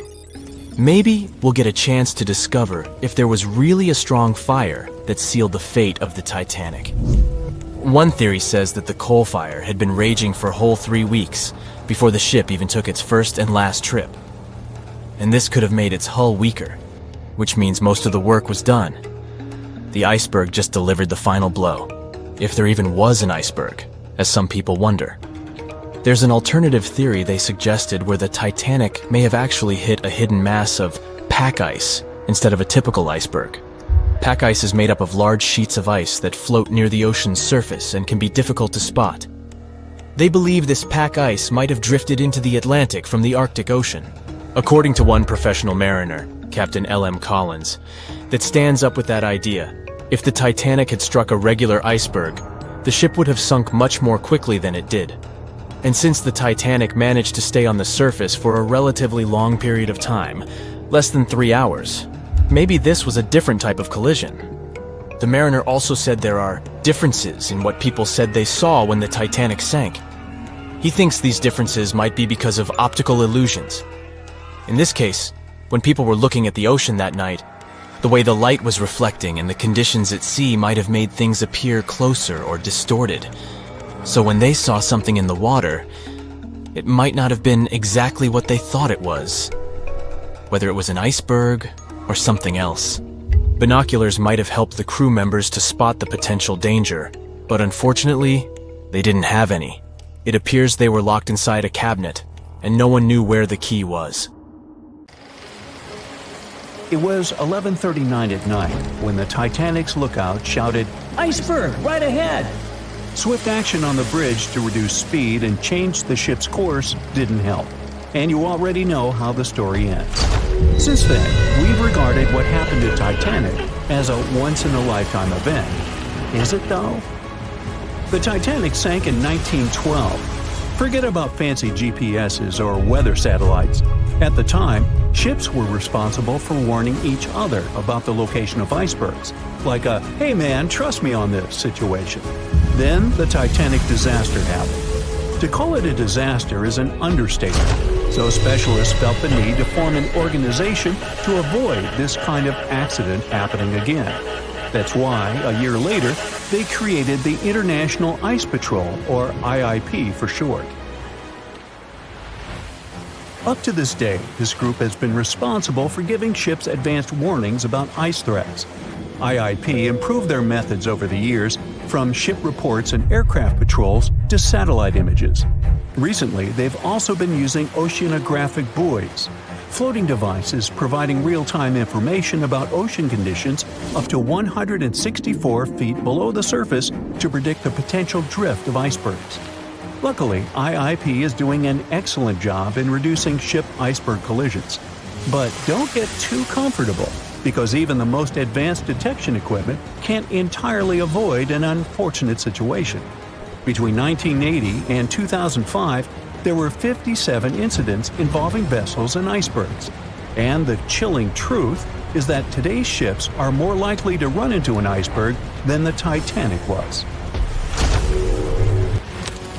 Studies have shown that 1,038 icebergs crossed the area where the Titanic sank back in 1912. You might think that's a lot, but scientists say it's not really a big deal.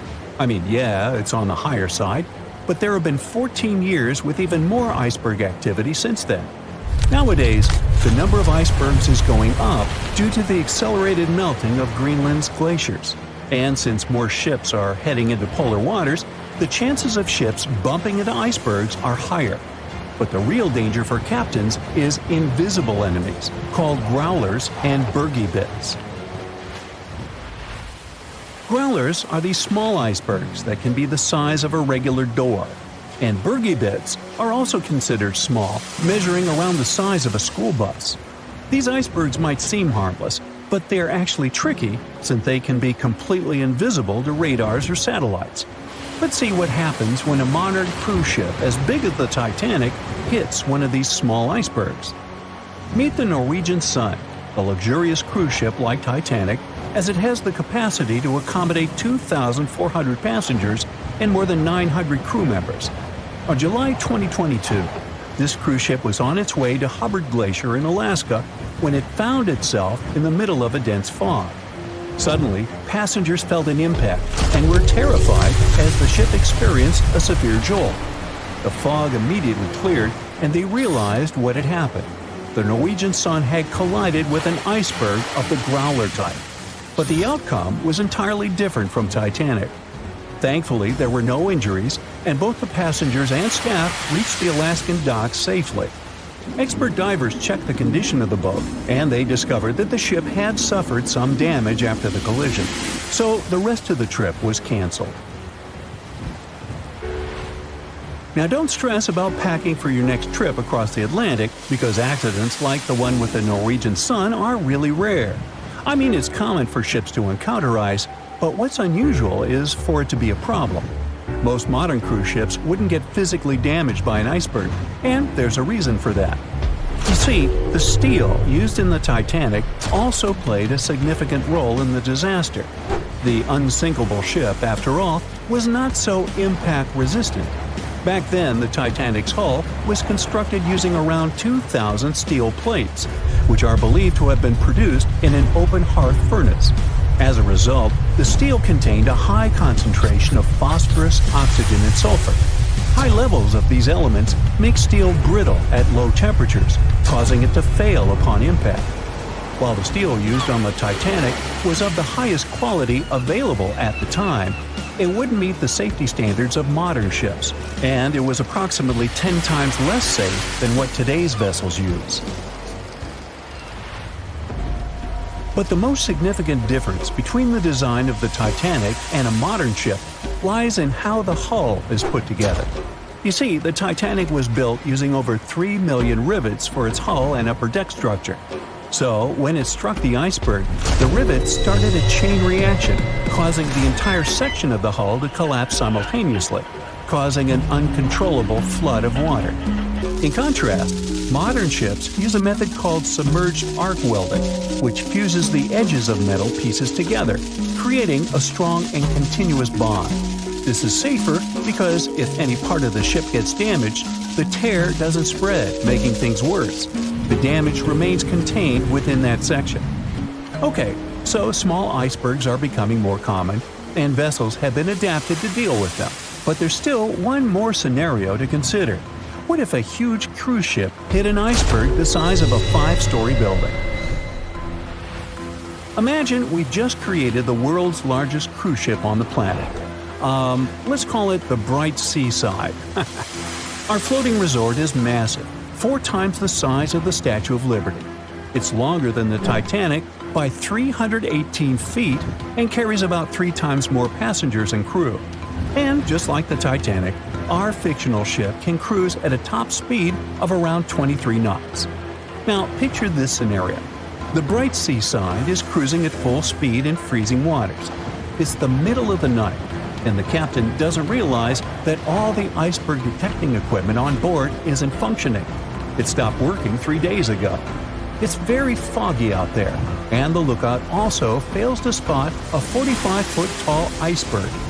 If that whole situation played out, and the ship smacked into the iceberg head-on, well, it could potentially lead to a sinking. But you can see how unlikely that is, right? That's why experts are quite confident in saying that ice isn't likely to sink modern cruise ships. It's also worth mentioning that safety measures have improved a lot since Titanic. A modern large vessel can take days to sink, which provides enough time to keep everyone safe. Crews are definitely better prepared to handle evacuation procedures, and passengers should also go through safety training before cruising. I know, it is annoying to do that when all you want to do is drink a lemonade or some other beverage by the pool. But, all these safety tips are what saved the MS Explorer from becoming a modern Titanic. You see, back in 2007, all 154 people on board this Antarctic cruise ship managed to get into lifeboats after the ship hit an iceberg. Now, imagine their panic as they waited for help for 4 hours. The crew did an excellent job in keeping everybody safe, no doubt. But a report that came out 2 years later said that the MS Explorer accident had happened because of the inexperience of the captain, who had pushed the ship too fast into a wall of ice in the freezing waters of Antarctica. That means that no matter how much tech a ship's got or how fancy its materials are, if you've got a careless captain and a crew that doesn't know how to handle an iceberg hit, a disaster similar to Titanic could happen again. But hey, you shouldn't stress over it. Trust the professionals and keep in mind the odds. In the last 30 years, the MS Explorer was the only cruise ship that sank thanks to an iceberg, and everyone survived. So kick back and enjoy your sea vacation. The unsinkable Titanic didn't go down peacefully, which made finding its final resting place all the more difficult. The world-famous RMS Titanic sank in 1912, but was only discovered in 1985 on a secret mission. Although people back in the early 1900s had the approximate location of where the Titanic was, they didn't have the right technology to find it. As it went under, the ship sent several CQD signals, standing for Come Quickly Distress, to a nearby ship named Carpathia. "Come at once, we have struck a berg. It's a CQD, old man," were some of the final words transmitted from the Marconi wireless on the ship. These Morse code messages were also what made the first research missions to the wreck possible. RMS Carpathia found the lifeboats filled with Titanic survivors, but the world also desperately wanted to see what became of the famous liner. Fast forward to 1953. That's when the first serious attempt to find the Titanic wreck happened. A man named Risdon Beasley tried using a loud eruptive device to locate the ship. It sounds weird, but there's science to back it up. When dynamite goes off, the waves from the detonation hit the bottom of the ocean floor. With the help of sonars, scientists would be able to locate if there was anything solid at the bottom of the ocean. But Beasley had no luck. Another 20 years would pass before oceanographer Robert Ballard would make his attempt to locate the Titanic. Ballard had a bit more luck than Beasley. Over the previous years, underwater technology had gotten more funding and so worked much better. He tried it the first time in 1977. Ballard partnered with the Woods Hole Oceanographic Institution on a mission to map the ocean floor. While the institute hired him to test out their new mapping technology, Ballard's intention was to go a little further and find the Titanic wreck. In the middle of this new technological ship, there was a hole that allowed for a long pipe to be extended into the water just above the ocean floor. Attached to the end of this pipe, Ballard installed a pod with sonars and cameras. They thought they were in for something big, and so they took the ship to sea to run some tests. That's when, on a trial run, adversity struck. The drill pipe broke, sending all of their expensive material to the bottom of the ocean floor, just like the Titanic. When Ballard failed, another important character came into this story, a man named Jack Grimm, an eccentric oil tycoon. Grimm had become famous for trying to find things such as Noah's Ark, the Loch Ness Monster, and Bigfoot. He also tried to prove the hollow Earth theory, that says that the interior of Earth is entirely hollow and hosts underground cities and nations. His search consisted of trying to find a large hole on the North Pole, and thus venturing inside the hollow Earth. After his attempts failed, he set his eyes on the jewel liner that had sunk, the RMS Titanic. Grimm had the money, but he didn't have the know-how. So, as a billionaire, he made a big donation to Columbia University and asked in return to use some of their equipment. He hired a team of highly qualified scientists to help operate the machinery. Here's where it gets a little strange. Jack Grimm was a believer in folklore and non-conventional ways of doing things. So he brought a monkey on board and surprised the research team. This monkey, called Titan, was believed to point to a map and locate lost things. In this case, the Titanic. The scientists went crazy when the monkey appeared and told Grimm it was either them or the monkey. This expedition left Florida without Titan. Yes, there would be no monkey business. They set the course to the exact location of Titanic's last distress signal. They arrived, examined every inch of the ocean floor, but still found nothing.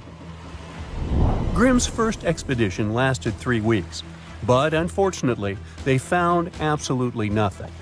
They tried a particularly good search method known as mowing the lawn, where they mimic such movements to map every inch of a larger area around Titanic's distress coordinates. The reasons for failure were important defects in the equipment and terrible weather. That's when that prior searcher of the lost Titanic came back into the picture, Robert Ballard. He didn't have the millions Jack Grimm had, but he had one thing going for him. The marine geologist was working closely with the U.S. Navy to locate 2 nuclear submarines which had sunk in the 1960s. Ballard himself says he was living 2 lives, one as a researcher and the other as a Navy intelligence officer. The deal was simple. He'd have a green light to search for the Titanic after he found the 2 missing submarines. To find Thresher and Scorpion, he used an unmanned submarine vehicle called Argo. Argo was like a little snow sled. It was attached to a bigger ship that sailed above the water. Argo was connected to the ship by a long cable, and it was piloted by a team on board. The sled had sonars and cameras that provided real-time imaging of the ocean floor, so it was a real advancement on other attempts. After much thinking, he had a eureka moment. He supposed the force of the wreck should have left a comet trail that led back to the ship. While searching for the Titanic, most people had tried to find the ship itself. But until then, it had been trying to find a needle in a haystack. That's why Ballard's logic was so brilliant. He needed to invert the order. He had another obstacle on his hands: time. He could only look for the ship after finding the lost subs, and by the time that happened, he had 12 days left. He teamed up with another scientist, and they applied the mowing the lawn method to map the ocean bed. Another important piece of information that most researchers left out was that there was a sea current moving south on the day of the disaster. This meant that the debris field should be south of the distress signal coordinates. To save time and resources, he would do a quick reconnaissance of the ocean floor, spacing lines more than 3 miles apart to look for debris fields. He also relied more on the camera visuals than on the sonar signals. His team took turns piloting Argo and watching the video. Days rolled by, with nothing but the empty ocean floor showing up. Until the rocks they were used to seeing started to look like man-made debris. Suddenly, there it was, the Titanic's boiler. Ballard was right. The debris field would take them back to the ship. After 73 years of searching, they had finally found the Titanic wreck.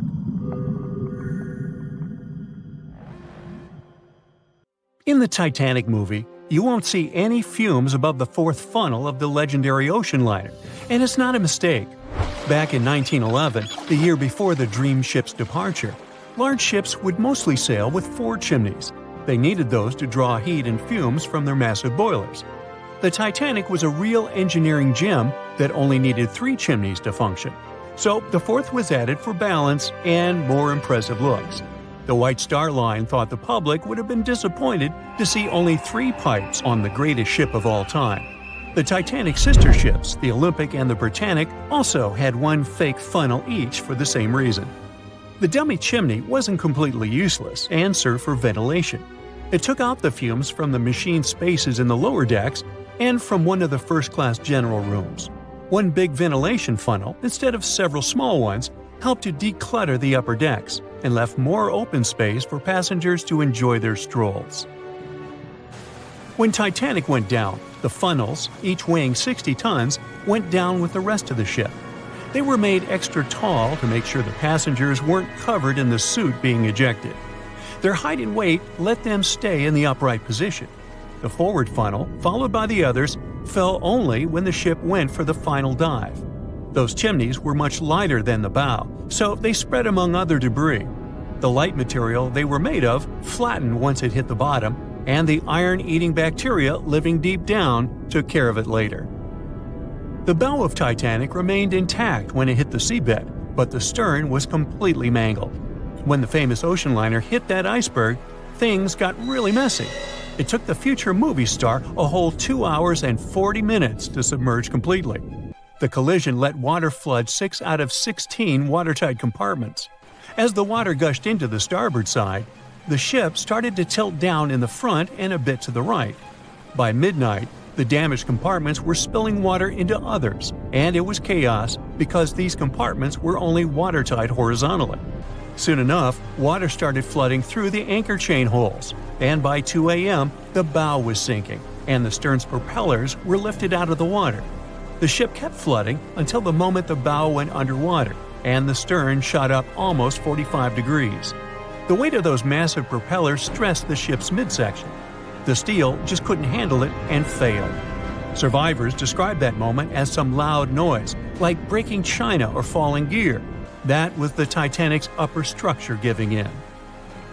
By 12 past 2 a.m., the bow and stern were only connected by the inner bottom structure. Minutes later, the bow, weighing almost 16,000 tons, broke loose from the stern. The stern rose sharply to an almost vertical position and started sinking slowly. By 2:20, it disappeared underwater. The bow was cruising down at about 13 miles per hour and had hit the ocean floor almost a half an hour before the stern.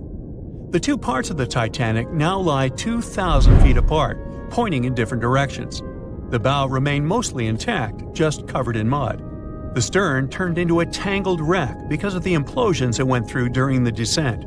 The air trapped within the structure just couldn't handle the increasing pressure of the water deep down. Signal rockets played a big part in the Titanic's tragedy. When a ship goes down, you're supposed to shoot up red flares to signal trouble. But someone decided to stock Titanic with white lights instead of the usual red ones.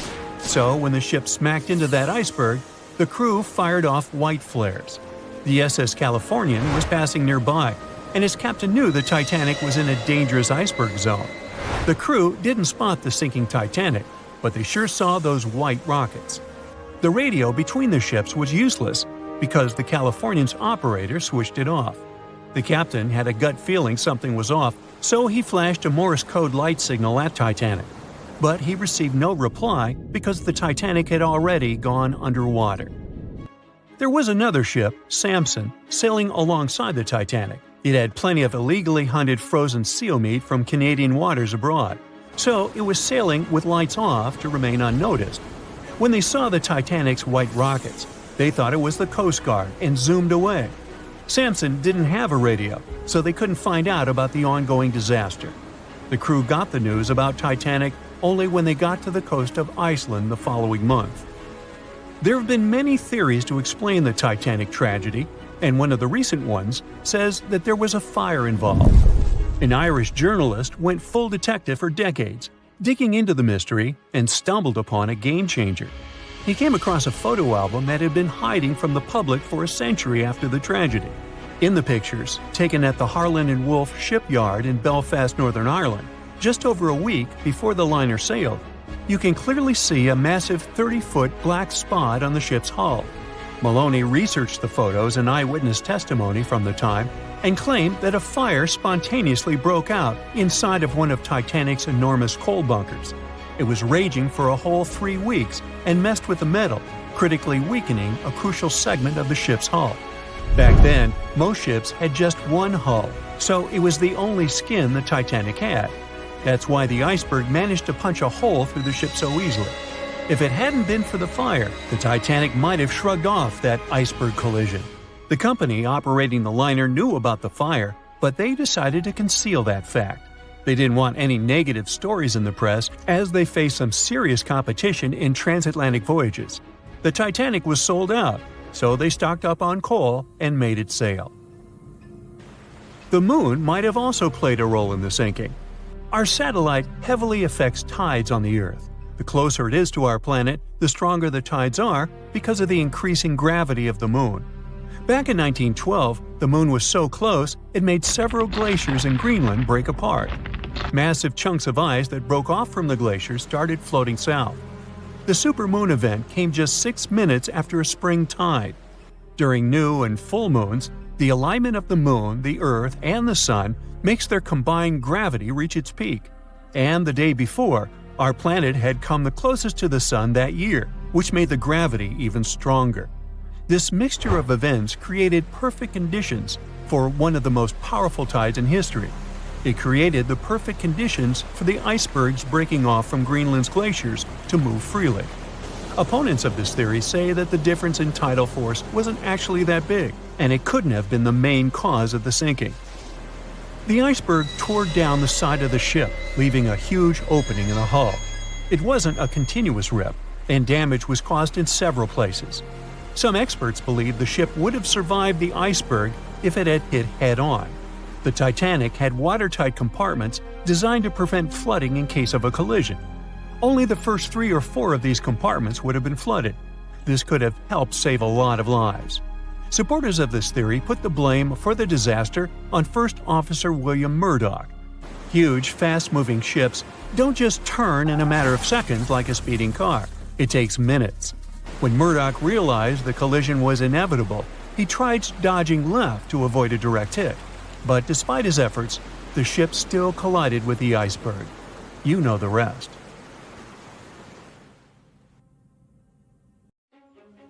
If I asked you to name the most famous shipwreck of all time, you'd go with the Titanic, right? The Atlantic Ocean, the hope for new life, heartbreaking love stories. It had it all to become a blockbuster. But I guess you've never heard of SS Princess Alice that submerged in the sewage of the River Thames, taking between 600 and 700 lives with it. Life in 19th century Victorian London wasn't easy, especially for working class folks. Affordable public transport and bank holidays made it a bit easier. The people could escape to the coast on a train or pleasure boat, even if it was just for a day. Sheerness on the Isle of Sheppey in Kent started as a fort under Henry VIII and then grew into a bustling town with a dockyard. When they added a railway station in 1863, it became a prime destination for day trippers and holidaymakers. Seaside promenades, charming piers, and a whole bunch of fun stuff to do by the sea. It had it all. A bit inland along the River Thames, you had the Rocherville Gardens. These gardens had archery lawns, bowls, mazes, lakes, cliff walks, and even a floral bazaar. Plus, there was an aviary, a bear pit, and a skeleton of a lost whale that had taken a wrong turn in the Thames. Londoners of the late 19th century could hop on a train or cruise along the Thames by boat, and both options were pretty popular. But on the 3rd of September, 1878, way more people than usual opted for the boat. They chose it over the railroad after a passenger train had collided with goods wagons in Kent, taking the lives of 5 people. The river felt like a safer way to go. One of the ships available for the trip was the SS Princess Alice. The paddle steamer was first launched in 1865 on the west coast of Scotland. Its original name was the Bute, and it was used as a ferry for the passengers of the Wemyss Bay Railway Company. A couple of years later, it was sold and renamed after Queen Victoria's 3rd child. Then, it was sold again and got the nickname the Shah's Boat, as it transported the Shah of Persia up the Thames to Greenwich in 1873. The ship had gone through several alterations in its lifetime. It got new boilers and watertight bulkheads. The Board of Trade had inspected it and marked it safe. In the year of its final voyage, it was officially allowed to carry up to 936 passengers between London and Gravesend in calm water. On the day of the tragedy, Princess Alice was on what was called a moonlight trip downstream from Swan Pier near London Bridge to Sheerness, Kent and back. The trip wasn't expensive, so most of the passengers were from the working class. There was also a musical band aboard to keep the spirits up. The 3rd of September was a bright day, and many families were happy they could catch some final summer sun rays and enjoy fresh sea air. The then owner of the ship, the London Steamboat Company, had several vessels working on the route. The passengers were free to hop on and off different ships. At around 6:30 p.m., after a beautiful day in the open, the SS Princess Alice headed back to Swan Pier. No one kept official lists of passengers, so we'll never know exactly how many people were on board that evening. But they say the steamer was close to its full capacity. As it got darker and cooler, many families decided to stay inside the saloon or in their cabins below. Some stories from the steamer sound like fate. The captain of Princess Alice let his steerer stay at Gravesend and replaced him with one of the passengers. John Ayres was a sailor but had little experience at the Thames or with a vessel like Princess Alice.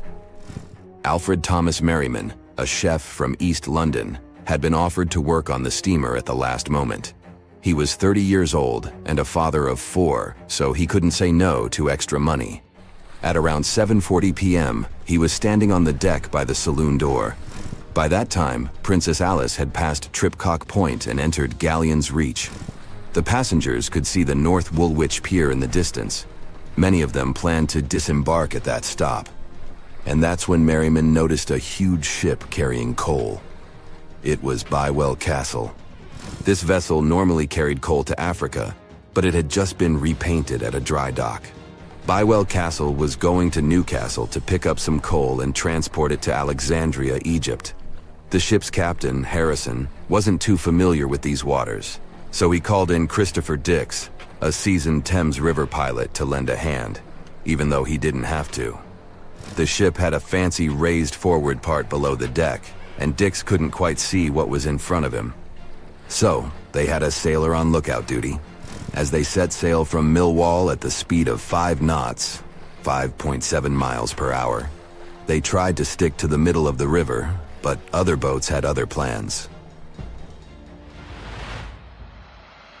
When they were approaching Galleon's Reach, Dick spotted Princess Alice's red port light, headed their way, but planning to pass on the right side. At the same time, Grinstead, the captain of Princess Alice, was going against the river's flow, trying to find the smooth waters on the south side. He adjusted his course, steering into Bywell Castle's path. Both crews realized they were headed for a collision. Dix tried to steer clear and even ordered reverse full speed on the engines, but it was too late. The Bywell Castle collided head-on with the Princess Alice, which was much smaller, weighing less than a third of the 890-ton coal-carrying collier. It sliced the passenger steamer in two. As Merriman remembered later, laughter on board immediately changed into screaming and panic. Some people rushed to the bridge for safety. Merriman hurried to the captain, asking what to do next. The captain's response was grim.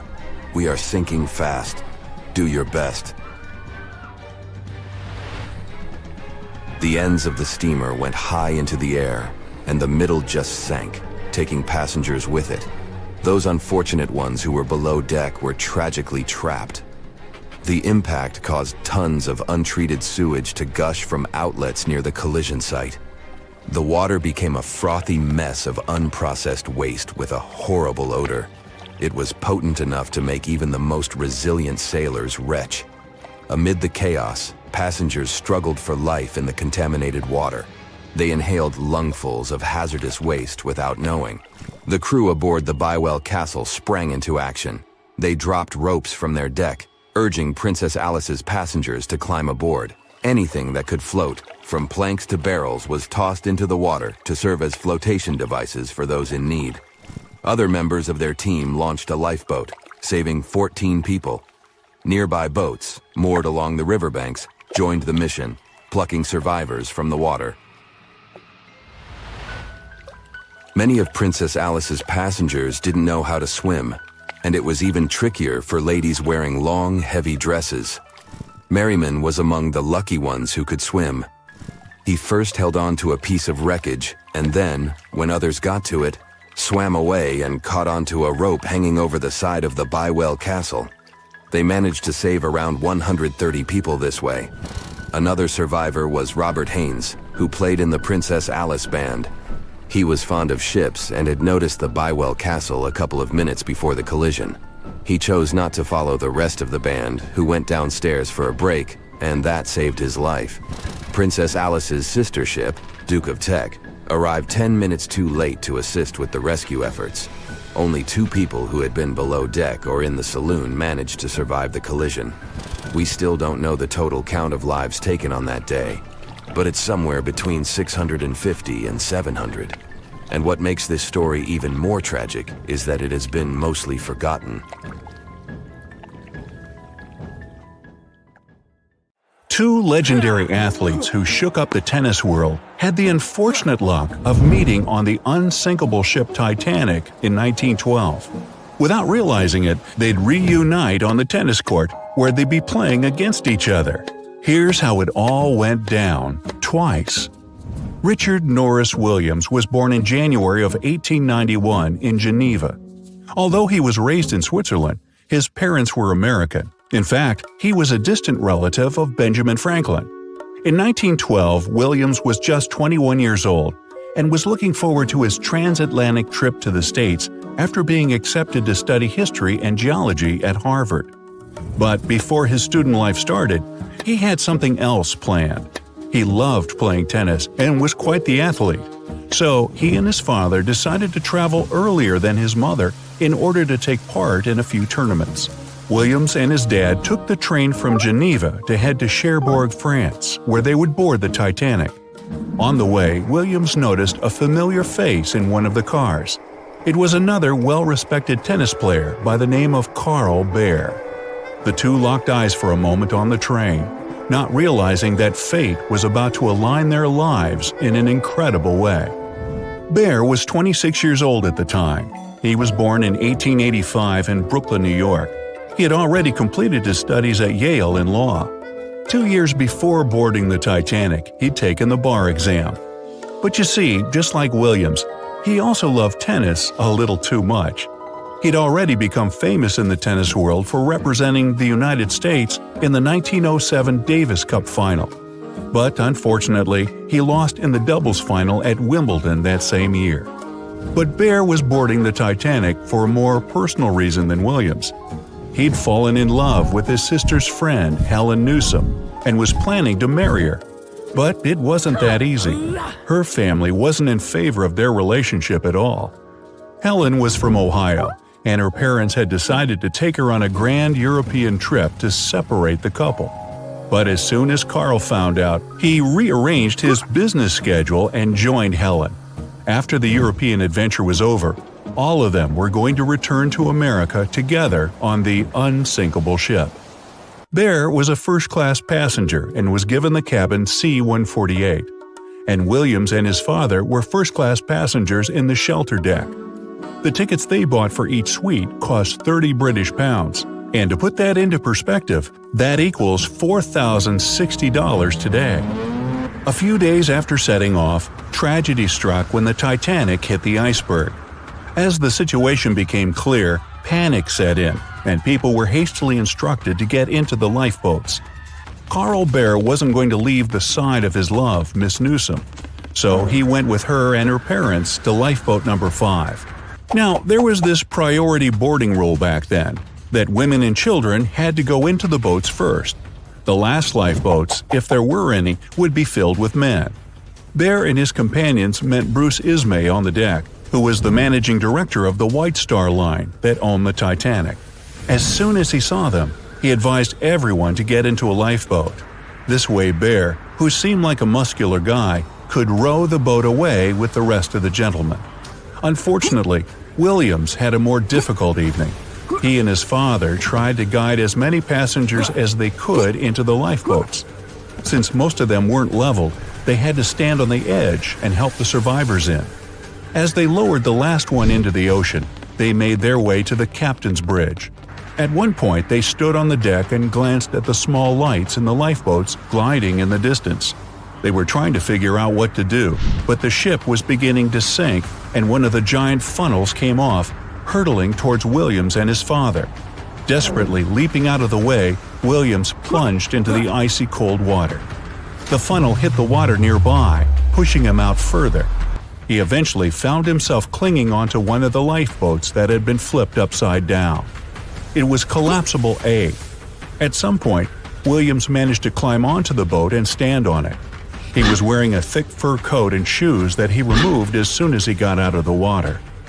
After being in the freezing cold water for a few hours, he and a few other passengers were finally taken into Lifeboat 14. Because they'd been submerged under the freezing water from the waist down for so long, all of the survivors from the collapsible needed medical care immediately. When the Carpathia ship arrived, Williams was taken on board. When the doctor looked at his legs, he was shocked.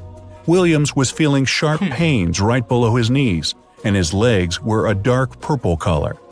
The doctor told him he'd need to have his legs amputated to save his life, but Williams refused.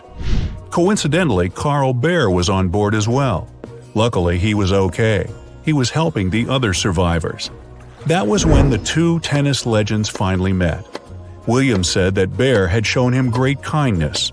He felt more encouraged, so he began taking his first steps on the Carpathia deck.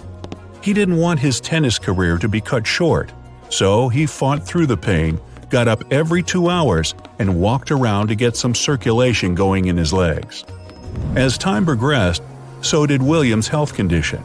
After they arrived in New York, he took some time off to recover completely. 6 weeks later, he was back playing tennis. When the tournaments ended, he finally entered Harvard, and his tennis career thrived. From 1914 to 1916, he became the United States singles champion in tennis. In 1920, he became Wimbledon's doubles champion alongside Mr. Garland, and in 1924, he became an Olympic gold medalist in mixed doubles, managing to achieve it even with a sprained ankle. He had become so well known throughout the years, the media started writing articles about his athletic achievements all over the world. The first time Bear and Williams would face each other in a match was in 1912, not long after their shared tragedy on the sinking ship. Bear was the champion of that game, and it was Williams' first defeat in America. After that match, he kept training, and 2 years later at the rematch, Williams would turn things around to become the champion. After he defeated Bear in the quarterfinals, Williams went on to take his title for the first time ever.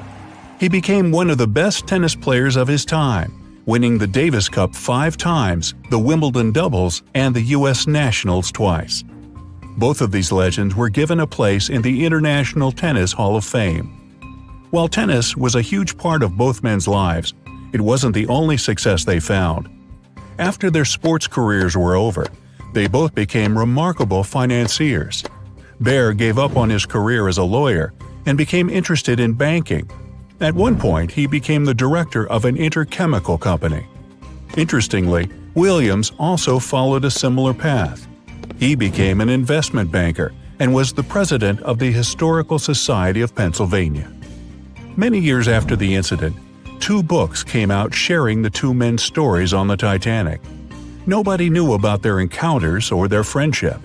The similarities between them were uncanny. It's what you'd call 2 peas in a pod. Neither of them cared much about their achievements in the tennis field. They just enjoyed playing. But they also never talked about the time they spent on the Titanic.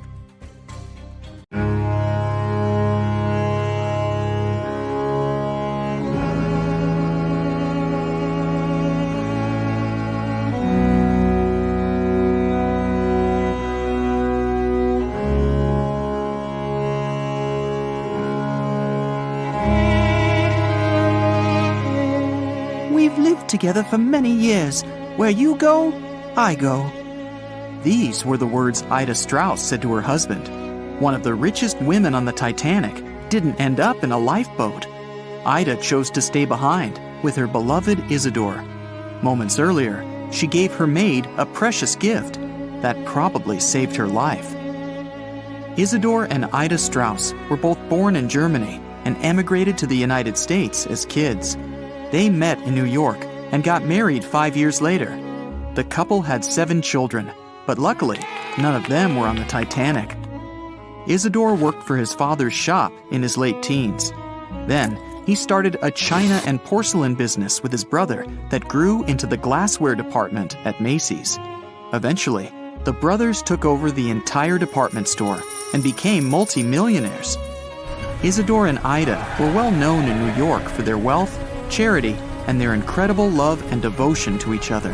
Whenever Isidore went on a business trip around the States or to Europe, his wife would go with him. When she couldn't, they'd write long letters to each other every day. The couple visited their native Germany every now and again, too. In 1912, they escaped the bone-chilling New York winter and headed for Europe. By that time, they'd already been married for 40 years. They mostly spent time in sunny southern France and also stopped by Isidore's hometown. In early April, it was time for them to sail back home to New York. They normally traveled on one of those huge German liners they had back then. This time, though, everyone was talking about the new luxury liner, the RMS Titanic. They couldn't resist it and immediately bought up some sweet first-class tickets. On April 10th, they boarded the newest ship of the White Star Line. This was going to be great. Ida and Isidore scored one of the 39 private suites at the top of the ship. The tickets cost around $100,000 in today's money. Some of the richest people in the world were staying next to them. The Strausses spent their evenings dining in front of a live orchestra. in a hall filled with fancy furniture and expensive wooden paneling. They played chess and backgammon, visited the gym, the swimming pool, even checked out the on-deck squash courts. The luxury didn't last long, though. On the night of April 14th, the ship had its run-in with the most famous iceberg in history. It felt like a slight tremor, a little rumble, that's it. Nobody realized they were in any kind of danger. Passengers even started throwing snowballs made from the chunks of ice that had fallen on the deck. The ship officers told everyone they'd be fine. Moments later, Captain Edward Smith announced it was time to put those life jackets on and get into the lifeboats. All 20 of them were stored on the upper deck. They could have had more, but the ship's designers thought it would make the deck look too messy. There was actually a lifeboat drill scheduled for that day, but instead, they had the real thing. Pretty much only first-class passengers were going to be getting on those lifeboats. The Strausses left their private suite and waited for instructions from the crew. A lot of them were still confident. They told the passengers not to lose their passes. They'd need them when everyone got back on board. That was never going to happen. The ship was going under. The crew announced that women and children would board first. The Strausses were standing next to Lifeboat 8. Mr. Strauss, who was 67 at the time, was offered a seat with his wife because of his age. He refused it, saying he was not too old to sacrifice himself for a woman. He wanted to wait and make sure no women and children were left behind. Ellen Bird, Ida's new maid, hesitated before getting on the lifeboat, but Ida told her to go.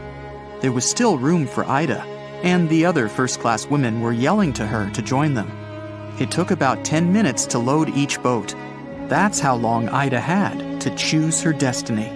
She took off her beautiful mink coat and handed it to her shivering maid. Ida said she wouldn't be needing it anymore. But the lifeboat wouldn't leave without her. Sailors tried to grab her and force her on the boat. Meanwhile, the Titanic's orchestra was still playing some pretty upbeat music in the background. Crazy. Ida dodged the sailors' hands and stayed on deck. Isidore was begging for her to go. She refused to leave him, no matter what. All the survivors in Lifeboat 8 remembered her final words about true love in the face of tragedy. We've lived together for many years. Where you go, I go. It took a whole hour for the first lifeboat to splash down into the icy water. The last memory of the Titanic for many passengers was Isidore and Ida standing arm in arm on deck. More than 200 first-class passengers survived. Some of them said the Strausses sat down peacefully in 2 deck chairs, holding hands, just waiting. The 25 passengers on Lifeboat 8 spent the rest of the night rowing to safety.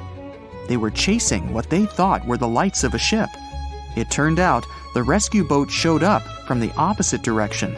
They were lucky to be found at all.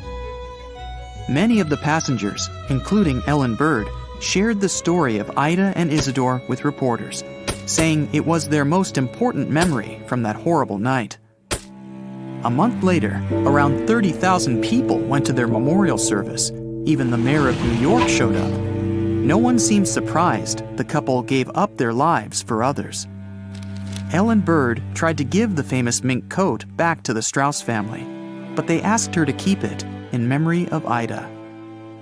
The only thing that was with the Strausses that night that still exists is a gold and onyx locket. Isidore had it on his pocket watch. The locket had 2 photos in it, one of their oldest son and one of their oldest daughter. The locket was sealed so tight, the photos never got wet. Some of the jewelry from the Titanic stayed intact, even after 70 years. The 1985 expedition found necklaces, rings, brooches, cufflinks, all that kind of stuff. One rusty pocket watch they found had stopped at 1:45 a.m. That was about the time the ship went under. A book collector on the Titanic made sure his mother and her maid got into a lifeboat. He wasn't so lucky. In his luggage was a rare 400-year-old book. This collector was going back to New York after a successful book hunting trip. That little book's lying on the ocean floor somewhere.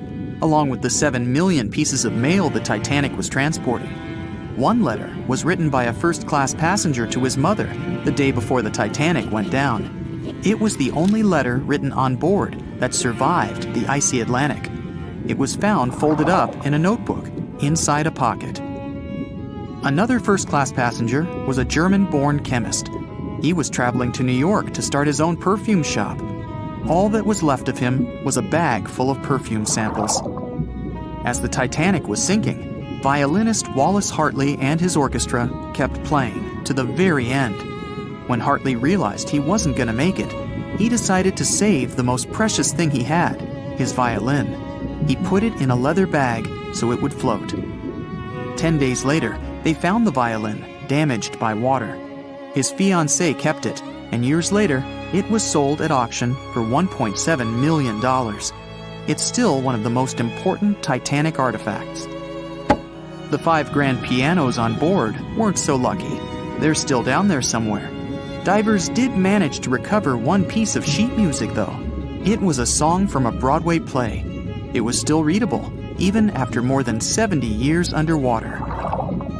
The only car on the Titanic would probably be worth millions today. The Renault CB Coupe belonged to a first-class passenger, William Carter. Obviously, it didn't survive. Carter and his family did survive that horrible night and even submitted a $5,000 insurance claim on the car. Well, it was brand new and all. You sit up on the bed, put your feet down on the floor, and feel the cold water. You quickly run out of the cabin and find yourself in a long corridor. The water is knee-deep. People are putting on life jackets, running toward the stairs. You run after them and find yourself in chaos. Water is everywhere. A woman slips on the stairs and falls. You help her up. People from all sides are pushing you. Everyone is trying to climb the stairs. There's more water behind you. The cabin you've just left is completely flooded. A few more seconds and the water level will rise above your head. Fortunately, everyone manages to get out. The upper deck is breaking. The huge ship is tilted to the side. The sound of breaking wood, the grinding of iron, and the shouts of people mix with the music played on violins by several musicians. You head for the lifeboats and feel like you're climbing a mountain. There are no lifeboats available, but you find a life jacket. The entire bow of the ship has sunk under the water. You're at the very edge of the stern and decide to jump. You wait for the ship to sink deeper into the water so the distance between you and the ocean surface is reduced. You finally jump and find yourself in the icy water. It's 28 degrees Fahrenheit, not enough to freeze the ocean, but sufficient to turn a puddle on the road into ice. You're having a hard time breathing because of the cold. You watch as one of the most majestic, unsinkable ships in history sinks. In 1.5 hours, another liner will arrive and rescue all the survivors. But before that, you have to handle this situation somehow. 90 minutes to survive the night in the icy waters of the Atlantic Ocean, among chaos, screams, and despair. Only one thing can be even worse: sharks. Everyone knows the story of the Titanic.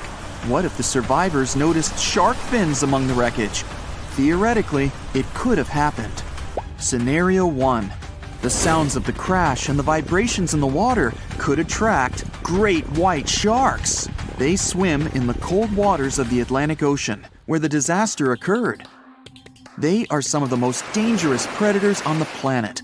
They're big, fast, strong, and their 300 serrated teeth are sharp as a blade, lined in several rows. And now, you see a few triangular fins sticking out of the water. They quickly circle you and the other people. You grab a floating wooden piece left from the ship to climb on it. The cold temperature shackles your movements, and your hands slip. These sounds attract the sharks. One of the predators stops swimming around and is now heading straight for you. Fear makes your brain shut down, and your instincts start working. You try your best to swim away from the shark as fast as possible. Of course, it's useless to run from a fast shark in the water, but you're still trying. 2 seconds pass, and you feel your heel hitting the shark's nose. The other foot goes into its toothy mouth. You scream, feel the sharp teeth on your leg, and shut your eyes, but nothing happens. After a second, the shark lets you go. Great whites rarely attack humans. If they bite, it's just because they want to test you. The thing is, the shark's favorite food is seal. After a light testing bite, the shark understands that you're not a seal. It simply loses interest in you. But if the shark is hungry, then it won't care what kind of animal you are. Those survivors who are safe in the boat have no reason to fear. The great white won't attack them. The predator can push the boat a little, but only to test it. If there's a fridge with steaks on board and someone decides to feed them to the sharks, then problems will begin. Several predators will push the boat until the steaks fall in the water. The shark is swimming away from you. Then, one of the lifeboats picks you up. You're safe. Soon, another liner will arrive, and you'll find yourself in a warm and cozy place. Scenario 2. If the water was warmer, Titanic survivors could encounter bull sharks. You jump into the water from the sinking ship. The water's not so cold. You can easily swim to the nearest floating door. But you notice a tall triangular fin with a dark tip on the top. Unlike the great whites, these sharks aren't fast. They seem lazy and slow, as if they aren't interested in you. But you still need to climb the door as quickly as possible. Bull sharks are some of the most aggressive in the world. They deliberately create the illusion of slowness so their prey relaxes. At the right moment, they become agile and fast. They're called that because of their short, flattened faces, like bulls have, and their bodies are strong. These predators like to ram their prey or other sharks with their heads. As soon as you climb the door, the bull shark crashes into it and you fall into the water. Fortunately, there's a lifeboat nearby. People get you on board. Several sharks slam into the boat from all sides. It gets scary, but with your combined efforts, you keep the boat afloat. Soon, another liner arrives and scares off the predators using its loud signal and the roar of the engine. That unpleasant scenario is, luckily, impossible. Bull sharks swim only in the warm waters of the ocean. But most often, they can be found in fresh springs, river estuaries, and shallow water. That's why they're so often seen by people near beaches. Always read about the place where you're going to swim before diving in the water. The third and most likely scenario: you jump into the water, it's icy again, and you're having a hard time moving because of the cold. Your life jacket keeps you on the surface perfectly. The lights of the sinking Titanic light up the water a little, and in the black infinite depth, you notice what looks like a large block of stone. An ancient fish, the most majestic shark in the world, is swimming near you. It's a Greenland shark. They swim even in the Arctic waters, so they're not afraid of the cold temperatures of the North Atlantic. This huge predator is bigger than a car. Each year, its length increases by 0.3 inches. You're lucky to see it, as it's one of the rarest sharks in the world. Fortunately, it has a docile nature and will not attack you. The entire kitchen of the Titanic may be floating in the water and attracting these sharks. They're slow, peaceful, and old.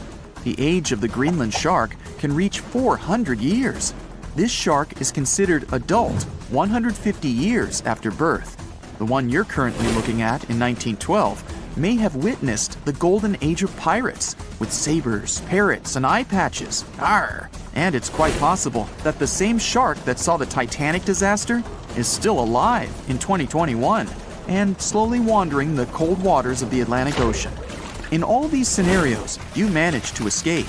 But if a shark attacks you in the water and there's no boat nearby, then you still have a chance to survive anyway. The main thing is not to panic. Don't splash or make sudden movements so as not to excite the shark. You're wearing a life jacket, so you don't have to move to stay afloat. Do not swim away from the shark, otherwise it'll think that you're its prey. The shark will be swimming around you, so don't lose sight of it. You can slowly swim away to a boat or wooden boards, anything that you can climb. If you're near the shore, then slowly swim towards it until you reach shallow water. After that, you need to quickly run away. But be careful, the shark can even get you out there, so keep your eyes on it at all times. If the shark still attacks you, then you will have to fight for your life. Weak points of the shark are its eyes and gills. Aim for them with your fists and feet. April 10th, 1912. You're on the coast of the Atlantic Ocean, in a small port town. Hundreds of people, and you among them, are going to board the huge, majestic ship. It's 3 times as long as the Statue of Liberty is tall. The ship is considered the most advanced and unsinkable watercraft of its time. You can see hundreds of luxury cabin windows on its deck, and the Titanic inscription on the magnificent iron hull. This day, the famous superliner set off on its first and last voyage from Southampton to New York. But now, you'll see an alternate story. You can hear a crew member announcing the start of the Titanic's trip. The ship sails from Africa to Bermuda, and the cause of its catastrophe will not be an iceberg at all. For 4 days, Titanic sails through North Atlantic waters. The sun warms the ship so much that during the day, all the passengers sit inside the ship. In the evening, when a cool breeze descends on the ocean, all the people go up on deck to watch the beautiful red sunset. Midnight, April 15th. You're sitting in your cabin reading a book. You're usually asleep at this time, but right now, you're just flipping through page after page. You close the book and look around the cabin. You feel like someone's watching you. You get up and break out into a cold sweat. An inexplicable feeling of anxiety permeates your body and causes goosebumps. You look out the cabin window where the ocean spray is banging the glass, but you can't see anything. There's a thick fog outside. You leave the cabin. In addition to you, several passengers also left their beds because of a heightened sense of danger. They greet you and ask what's wrong, but no one knows. You head to the stairs to go out on the deck to see the situation.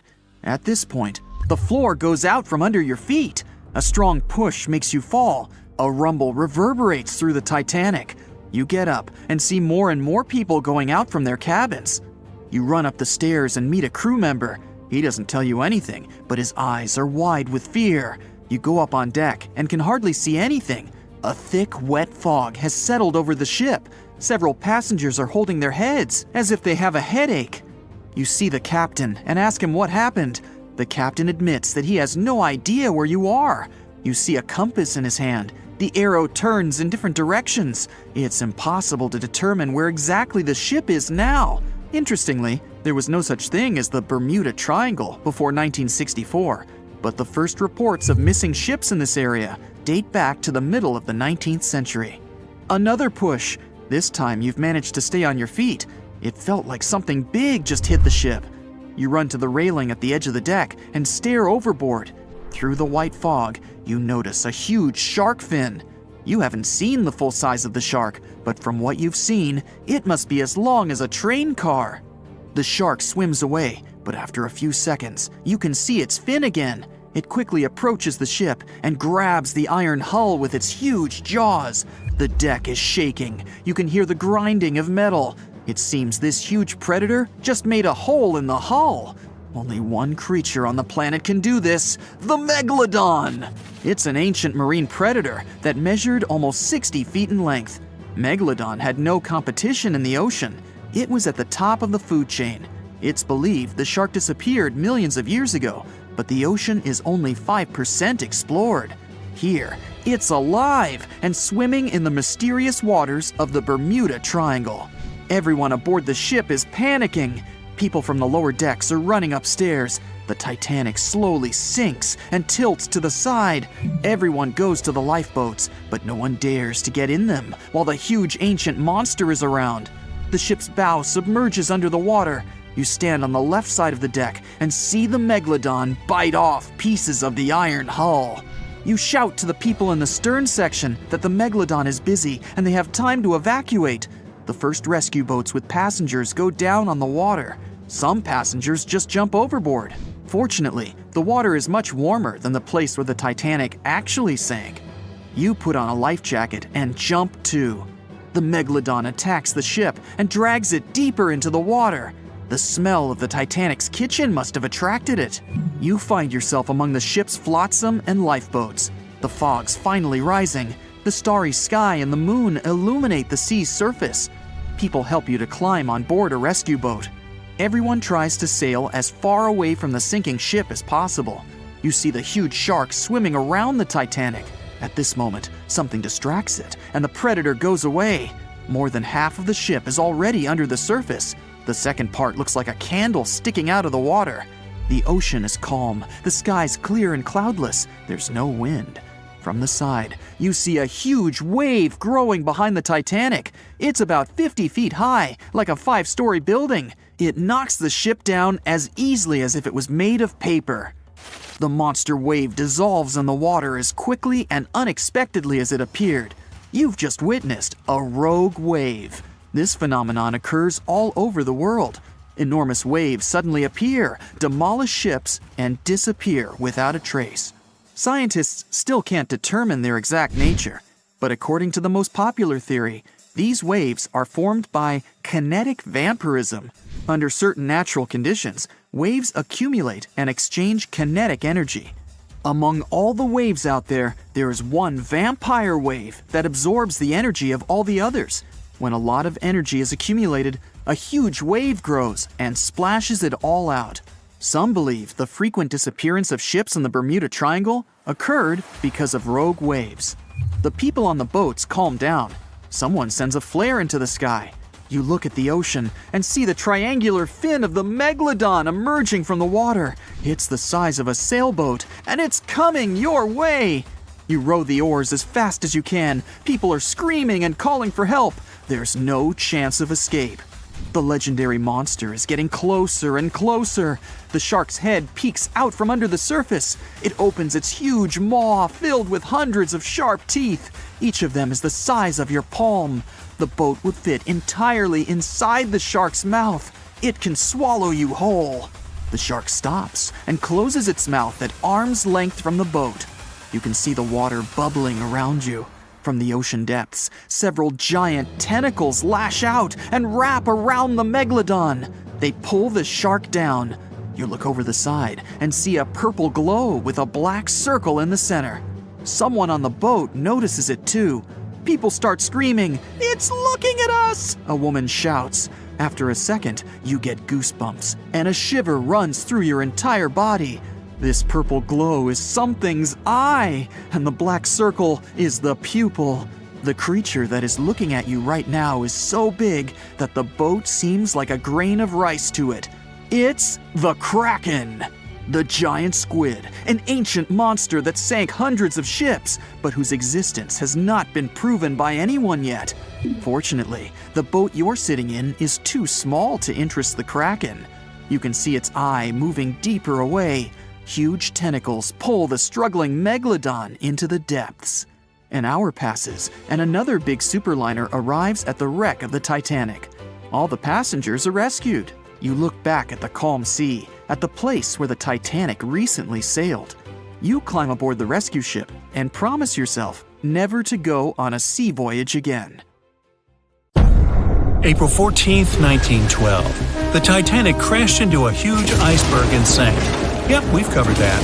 But what if this time we use the ice to bring the ship to the surface? This requires several thousand feet of wire mesh and a lot of liquid nitrogen.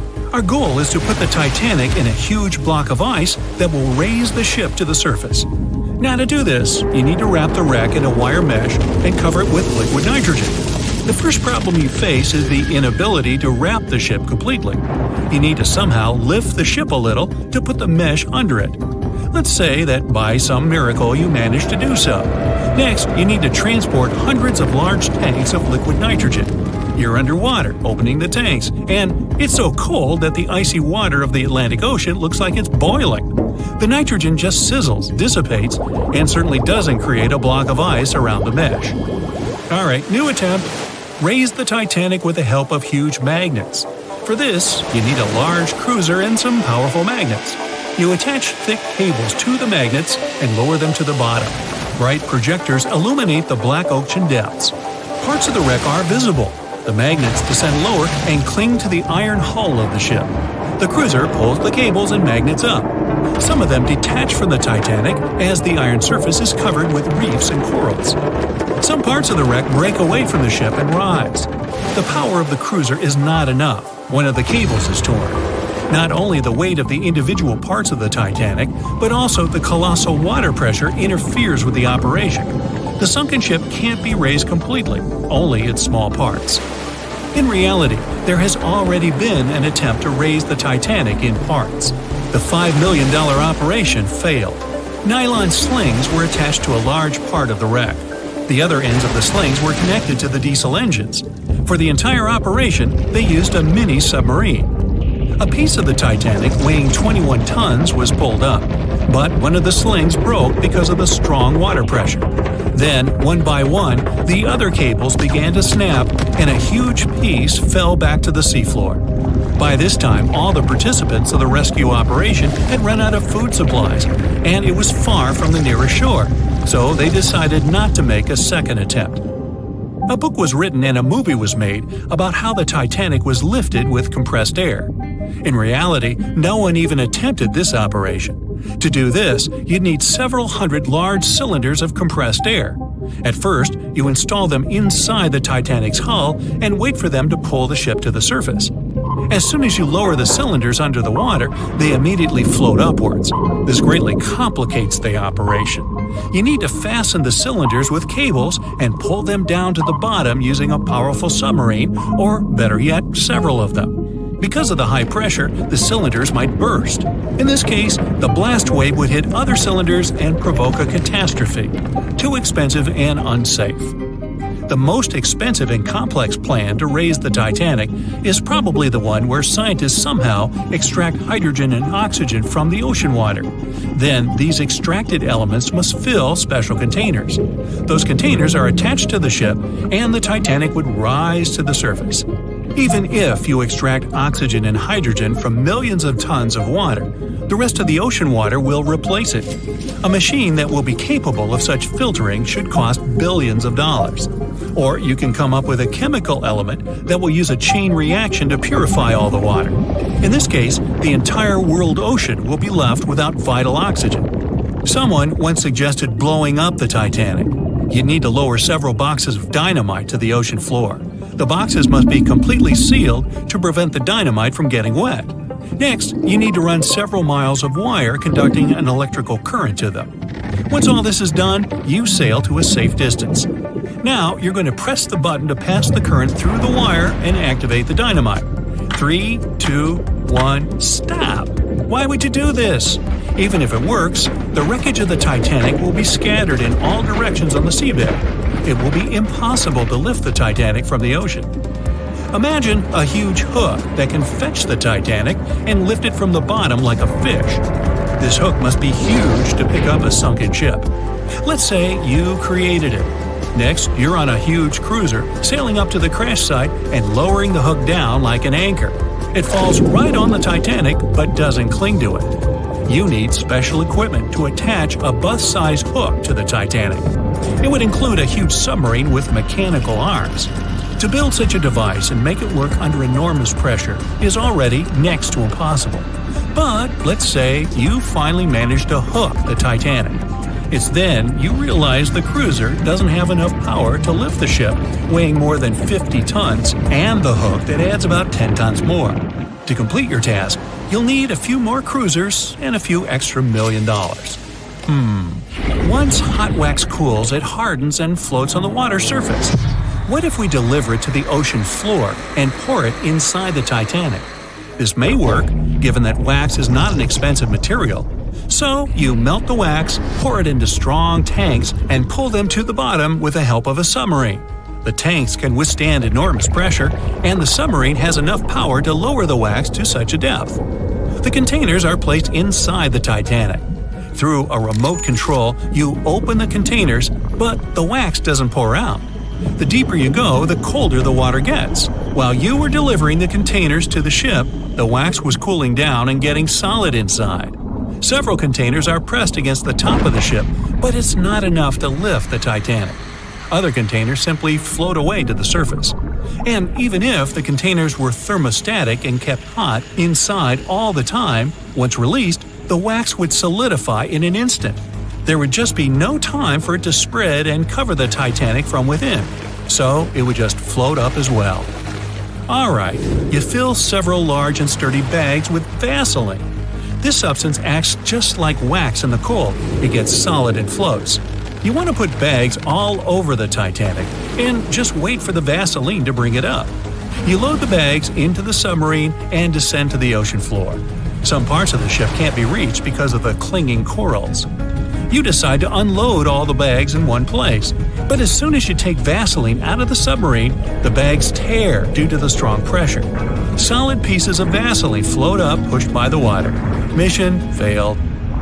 The craziest idea is to fill the Titanic with millions of ping pong balls. Small plastic balls filled with air should push the ship to the surface. But as soon as you start to lower them to the bottom, the plastic immediately flattens and all the air from the balls pops out. You can deliver the balls inside a submarine, but once you put them inside the Titanic, the pressure will crush them again. Also, you can create balls made from strong ultralight material and fill them with air. In this case, you will need much more money. As soon as you put the balls inside the ship, some of them will immediately slip through the holes in the ship, and the remaining ones won't be enough to lift the wreck weighing more than 50 tons from the bottom. Well, to study the Titanic, you don't need to go down to the ocean floor. On the internet, you can find a detailed 3D map that shows the wreck site, as well as the ship itself on the seabed. To get a realistic picture of the Titanic, researchers used sonar technologies and underwater robots, which took more than 10,000 pictures of the sunken ship. So, what do you think? Leave it alone? Yeah, me too. On April 10, 1912, crowds gathered at Southampton Beach to wave off what was, at the time, the world's largest and most prestigious ship, the RMS Titanic. The cost of the most expensive first-class parlor ticket was $4,350. That's around $70,000 in today's money. But barely 5 days after steaming away, the ship was swallowed by the Atlantic Ocean. So let's rewind and go back to what actually happened on that fateful night.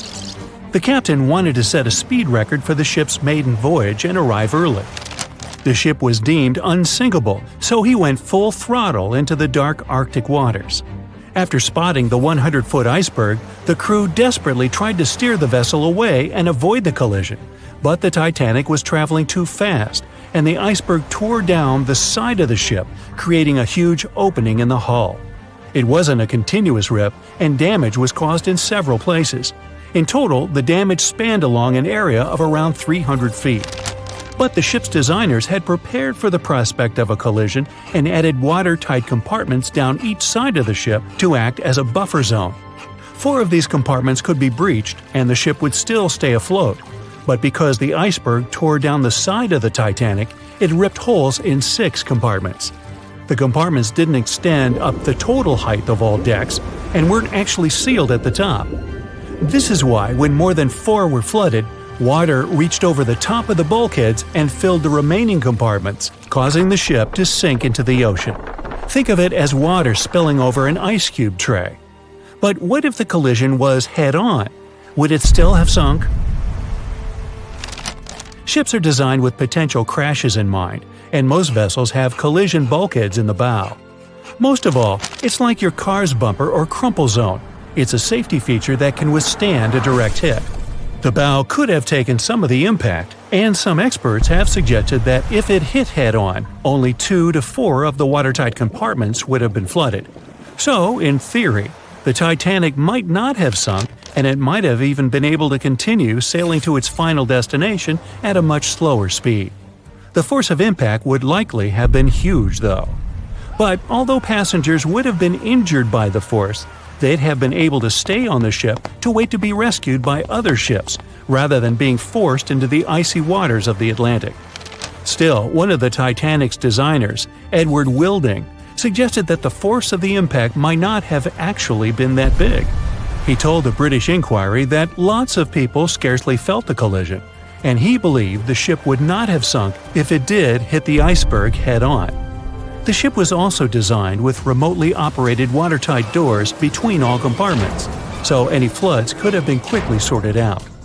Because Titanic had 6 breaches from the side collision, and because it happened so quickly, sealing the doors wouldn't have made a difference, as it was essentially impossible to save it by that point. The ship immediately began to flood, with water pouring in at a rate of roughly 7 tons per second, 15 times faster than it could be pumped out. So, while it sounds like the Titanic would have survived had the ship hit the iceberg head-on, this idea does come with some issues. First off, the collision bulkheads were designed to survive a crash with another ship, not a giant iceberg. If two ships collided, both would absorb some of the impact in their bulkheads, sharing the impact and likely staying afloat. But an iceberg is stationary, meaning that Titanic would absorb most of the energy from the collision. If Titanic hit head first, because of the speed it was traveling, the impact would have likely traveled down the whole body of the ship. Just imagine a 46,000-ton ship traveling at around 20 knots. At some point, it hits an iceberg that weighs what could be over 100,000 tons. This collision would likely create a powerful force causing massive damage to the vessel. It is likely that seams would split, staircases would come tumbling down, and rivets would burst open across the ship. All that would have potentially flooded even more compartments. This could have caused Titanic to sink in a matter of minutes rather than hours. But that's just the tip of the iceberg. As we all know, the biggest part of it is hidden underwater. So if Titanic had been traveling head-on, it's likely it would have hit the part of the iceberg below the water first, which would send it veering off course. Hitting an iceberg is not like hitting a brick wall. In this case, the ice under the water would have torn open the bottom of the ship and caused damage to the sides. Icebergs also aren't flat, solid objects. If a flat collision happened, the ship might have stayed afloat, but icebergs come in many shapes and sizes, from domes to wedges. Studies have also been done on the steel used to produce Titanic, and the tests show the metal was about 10 times more brittle than the steel we use today. The ship was built before we understood the effects of low temperature on steel. The old steel used to make the vessel would not bend when faced with freezing temperatures, but break. Recovered pieces of Titanic's hull plates show that the hull just shattered on impact. Hitting head-on would also cause a very severe and abrupt stop, so even if the ship hadn't sunk, there would still have been major issues. Think about when you suddenly hit the brakes on your car, or when the bus stops while you're walking down the aisle and you get flung forward. Passengers would have been thrown across the ship, and because the crash happened at night, most people were sleeping, so wouldn't be able to effectively prepare for any sort of impact. This would result in injuries for most people on board. It would be especially bad for those at the front of the ship, where the accommodation for the off-duty firefighters, greasers, and engineers was. But while passengers and off-duty crew may have been thrown out of bed, there would be a lot more survivors than in the original scenario. Many ships have had head-on collisions and made it back to shore. Not many people know that Titanic actually had two sister ships. The White Star Line, the company that built Titanic, also built vessels called Britannic and Olympic. Captained by Edward J. Smith, who would later helm Titanic, the Olympic set off on its maiden voyage in June 1911. But much like Ford's sister ship, disaster was just around the corner. On its fifth commercial voyage, Olympic collided with a Royal Navy ship, HMS Hawke. While the Olympic received damage to its side, Hawke crashed into the other vessel head-on. The bow of the Hawke was completely crushed by the collision, but because the ship had watertight compartments, it managed to survive the impact and later returned to shore for repair. Another study case is the SS Andrea Doria, which was an Italian ocean liner that made global headlines in 1956. Like the Titanic, the Andrea Doria was heading for New York City on its 101st voyage when disaster struck. On July 25th, the vessel collided with the 524-foot Swedish passenger liner Stockholm. The Stockholm hit the ship head-on, but the point of impact for the Andrea Doria was on its side. The front of the Stockholm was completely smashed, but because the impact was on its hull, it managed to survive. The Andrea Doria, however, sadly sank due to the collision being on the side of the ship. So these cases could suggest that maybe the Titanic would have survived had it hit the iceberg head-on. But we have to remember that the Titanic hit the thing full speed, whereas both the Olympic and the Andrea Doria were traveling slower. It was the start of 1912. A giant chunk of ice broke off a glacier in southwest Greenland. The ice was made up of snow that had fallen thousands of years before the event, perhaps as far back as when mammoths still roamed the earth. The iceberg started its journey. It was a huge thing, more than 1,700 feet long and weighing over 75 million tons. It was also a very peaceful chunk of ice. It steered clear of ships and busy transport routes. And then, it somehow floated much further south than other bergs did. Our iceberg was lucky. Others melt long before they get to these low latitudes. Out of up to 30,000 icebergs that drift away from Greenland's glaciers, only 1% ever make it all the way to the Atlantic. Even after melting into the water for months, this massive block of ice was still almost twice as heavy as the Golden Gate Bridge. The iceberg's top part was towering 10 stories over the ocean surface. Several days before our iceberg made it to the Atlantic Ocean, a magnificent ship left port. It was a luxury liner carrying more than 3,000 passengers and crew members. At that time, it was the largest ship ever built. It was the Titanic. The collisions happened on April 14th, when the ship was in the North Atlantic, 370 miles away from Newfoundland. Unable to divert its course, the ship ruptured at least 5 of its hull compartments. They started to fill with water at an alarming speed. The Titanic's compartments weren't capped at the top. That's why the water spilled over and started to flood each succeeding one. The front of the ship began to sink, causing the back part to lift vertically into the air. And then, with a deafening roar, the liner broke in half. The rest is history. But what happened to the iceberg after that? On April 15th, the German ocean liner SS Prinz Adalbert was sailing through the North Atlantic. It was traveling a few miles away from the place where the Titanic had sunk several hours prior. The German ship's chief steward, who hadn't learned about the disaster yet, saw an iceberg. What drew his attention was a large streak of red paint going along the iceberg's base. Surprised, the man took a photo of his discovery. He thought the paint meant a ship had hit the iceberg within the past 12 hours. The next person who saw the iceberg and took another photo of it was the captain of a vessel laying deep-sea telecommunication cables. The ship was sent to help in the area where the Titanic had sunk. The captain later claimed the iceberg he'd seen had been the only one in that area, plus the red paint. It wasn't difficult to connect the dots. In 2015, one of these photos sold at auction for over $32,000. And still, experts are unsure whether the image really shows the infamous block of ice. It might be a simple iceberg that had been floating nearby at that time. The great unsinkable ship was gone, sunken to the bottom of the North Atlantic, where it remains to this day.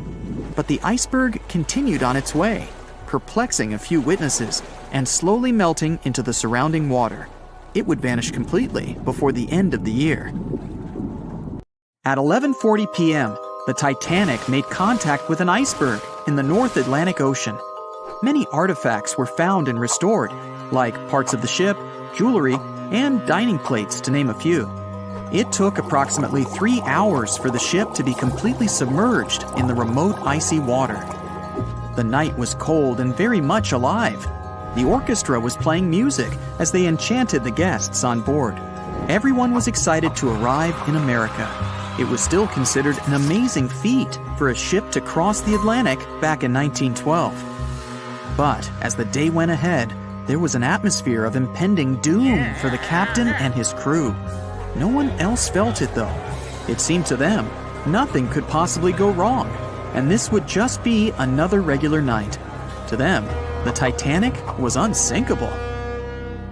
The last thing on your mind when thinking about the Titanic is the mail crew. Yes, there were mailmen on board delivering mail to America. It may seem like a pretty mundane occupation, but there was a very tough test to pass in order to be accepted on board. And only a few top candidates would qualify, and those few would get shortlisted and accepted. John Starr March, an American, was one of these mailmen earning between $1,000 to $1,500 a year working on the Titanic. Back in 1912, this was considered to be a lot of money. They were not officially part of the ship's crew, since the mail crew was placed near the third-class quarters. But given their influence and resistance, they were eventually moved and given a private dining area. March got this job since he needed the money to support his family. He found a perfect way to earn some big bucks, working on a large ship traveling across the ocean. He was 51 at the time and came from New Jersey. Sadly, he was on board when the ship sank and didn't make it. But they recovered a pocket watch that gives us a little insight into what happened that fateful evening. It's a gold case engraved with filigree and had a caption saying it was made by the Elgin National Watch Company. On the surface, you'd think this would just make a pretty cool antique sitting over the fireplace, but there are some unusual details about it. There are obvious signs water seeped beneath the glass, and the black arms of the watch indicate the time to be exactly 1:27. It leaves us wondering why the clock stopped at this precise hour. What was the owner doing? The mail clerks were operating a fully functioning and efficient mail sorting facility on board the Titanic. This wasn't something you'd come by often on a cruise ship, since typical ocean liners use closed mail bags to transport the mail from one port to another. But the mail sorting facility on the Titanic allowed passengers to send out postcards whenever the ship docked in transit zones in Ireland and France. According to reports, people started heading back to their rooms at around 11 p.m., but some of them were still hanging around and enjoying their night. The 5 mailmen were celebrating a colleague's birthday in their separate dining room.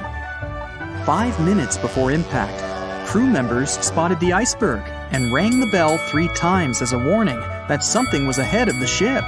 They gave orders for the Titanic to move left, or, as they say in the biz, hard a starboard, to make the engines reverse.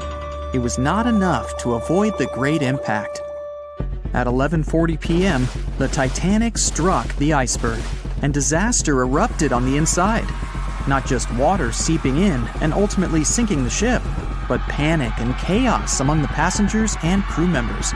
Captain Smith reached the deck and was informed that the Titanic had hit an iceberg. And at the same time, the mailroom began filling with water. We know that the 880-foot ship was completely submerged at around 2:20 a.m., with 706 survivors. The time between the impact and the sinking was really eventful. At midnight, they started getting the lifeboats ready for the passengers to evacuate. Orders were given for women and children to board the safety boats with some crewmen to guide and operate them. The problem was that the 20 safety boats available could only host 1,178 people out of the total of more than 2,200 passengers on board. March and his colleagues began sorting out the mail. There was chaos in directing and ordering around. With each second passing, icy cold water was filling the ship. 15 minutes after midnight, Captain Smith ordered his crew members to send out a distress signal. Even though SOS was established earlier than the Titanic, many others used CQD. The CQ stands for General Call, and the D is Distress. The Frankfurt was too far away to help, even though it was one of the first to respond. Even the Titanic's sister ship, the Olympic, responded, but it also was too far away.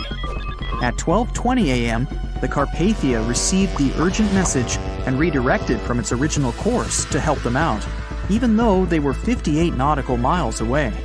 Although this was some relieving news, the water kept seeping in at an alarming rate. It wasn't easy to keep everyone calm, knowing that the ship could be underwater in a matter of hours. At this point, many passengers were already on board the safety boats, waiting to descend into the water. The musicians on board began playing music for the ones still waiting. At first, they were playing in the first-class lounge, and then they moved to the deck. There's a debate on how long they were playing for and what song it was. None of the musicians made it out. The 5 mailmen on board were also doing their duties while the ship was sinking. According to a ship officer, the mailroom was already covered in water above the ankles, and the mailmen were busy trying to save as much mail as they could. March was one of them. There were bags of mail floating around. They started with the registered mail. Witnesses of the Titanic sinking reported the mailmen were putting bags of mail on the deck to keep them from getting wet until help arrived. They also mentioned bags of mail were floating about in the freezing water. It wasn't until 12:45 a.m. when lifeboat number 7 on the left side of the ship was lowered onto the water. Even though it had room for roughly 65 people, only 27 people were inside. Many of the safety boats carried fewer passengers than their maximum capacity allowed. The crew were worried that the boats would capsize if so many people were on them. Some reports suggest that some people even refused to board the safety ships, sticking with the claim that the Titanic was unsinkable.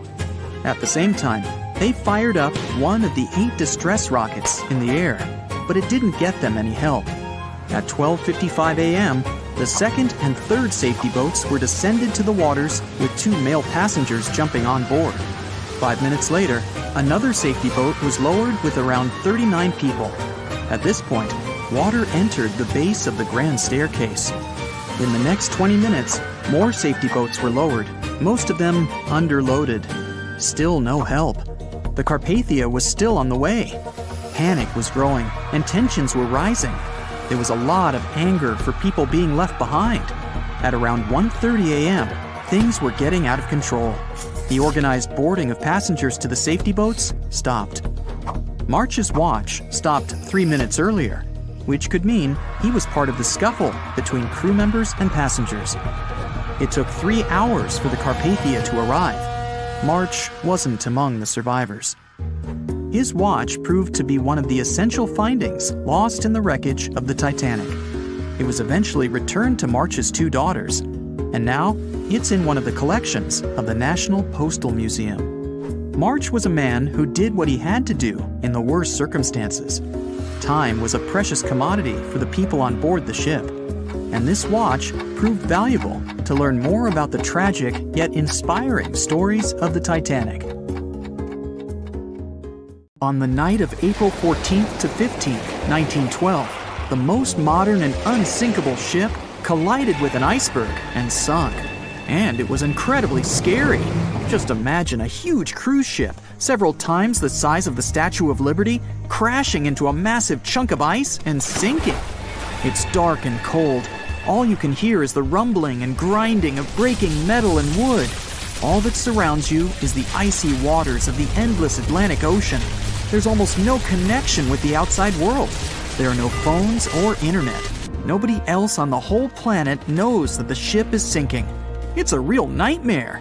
But the most shocking thing is that the people who were on the Titanic that day didn't panic.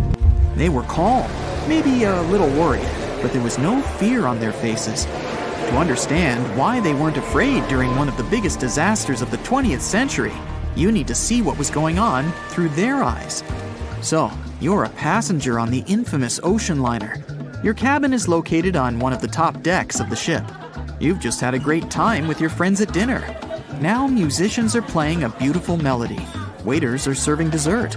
You go out onto the deck and enjoy the tranquility of the mighty ocean. At this moment, you feel an incredible sense of security and comfort. You're proud that you're one of the first people in the world to travel on the most high-tech ship on the planet. You go to bed in your cabin and wake up because a crew member gently knocks on your door and asks you to go to the deck. There's some kind of issue, but there's no reason to panic. No problem. You'll be happy to go out and take a look at the night sky. The moment when the ship collided with the iceberg felt like nothing more than a slight push, and some passengers didn't even hear it. They realized that something was wrong only when stewards knocked on their doors and asked them to go outside. You're on the deck. There are already a lot of people here. Everyone is more or less calm. Passengers are talking about what might have happened. Listening to the conversations around you, you figure out that the ship is supposedly sinking. The idea seems like nonsense to you, but even if it is true, all passengers will be evacuated in lifeboats anyway. At that time, people didn't know there were half as many rescue boats as needed. Passengers were sure that everyone would be saved. Evacuation begins. Women and children go first. No one panics or tries to get into a boat before it's their turn. All men behave gentlemanly and help crew members to evacuate women. One passenger wants to get into the boat with his wife, but it's not because he's afraid to stay on the Titanic. He's just worried. It seems to him that it's less safe in the boat than on the giant liner. He doesn't want to leave his wife alone, but the crew members explain the situation to him, and the man retreats without any resistance. They begin to launch flares into the air. No one pays any attention to this. Everyone thinks this is a standard procedure for a ship breakdown.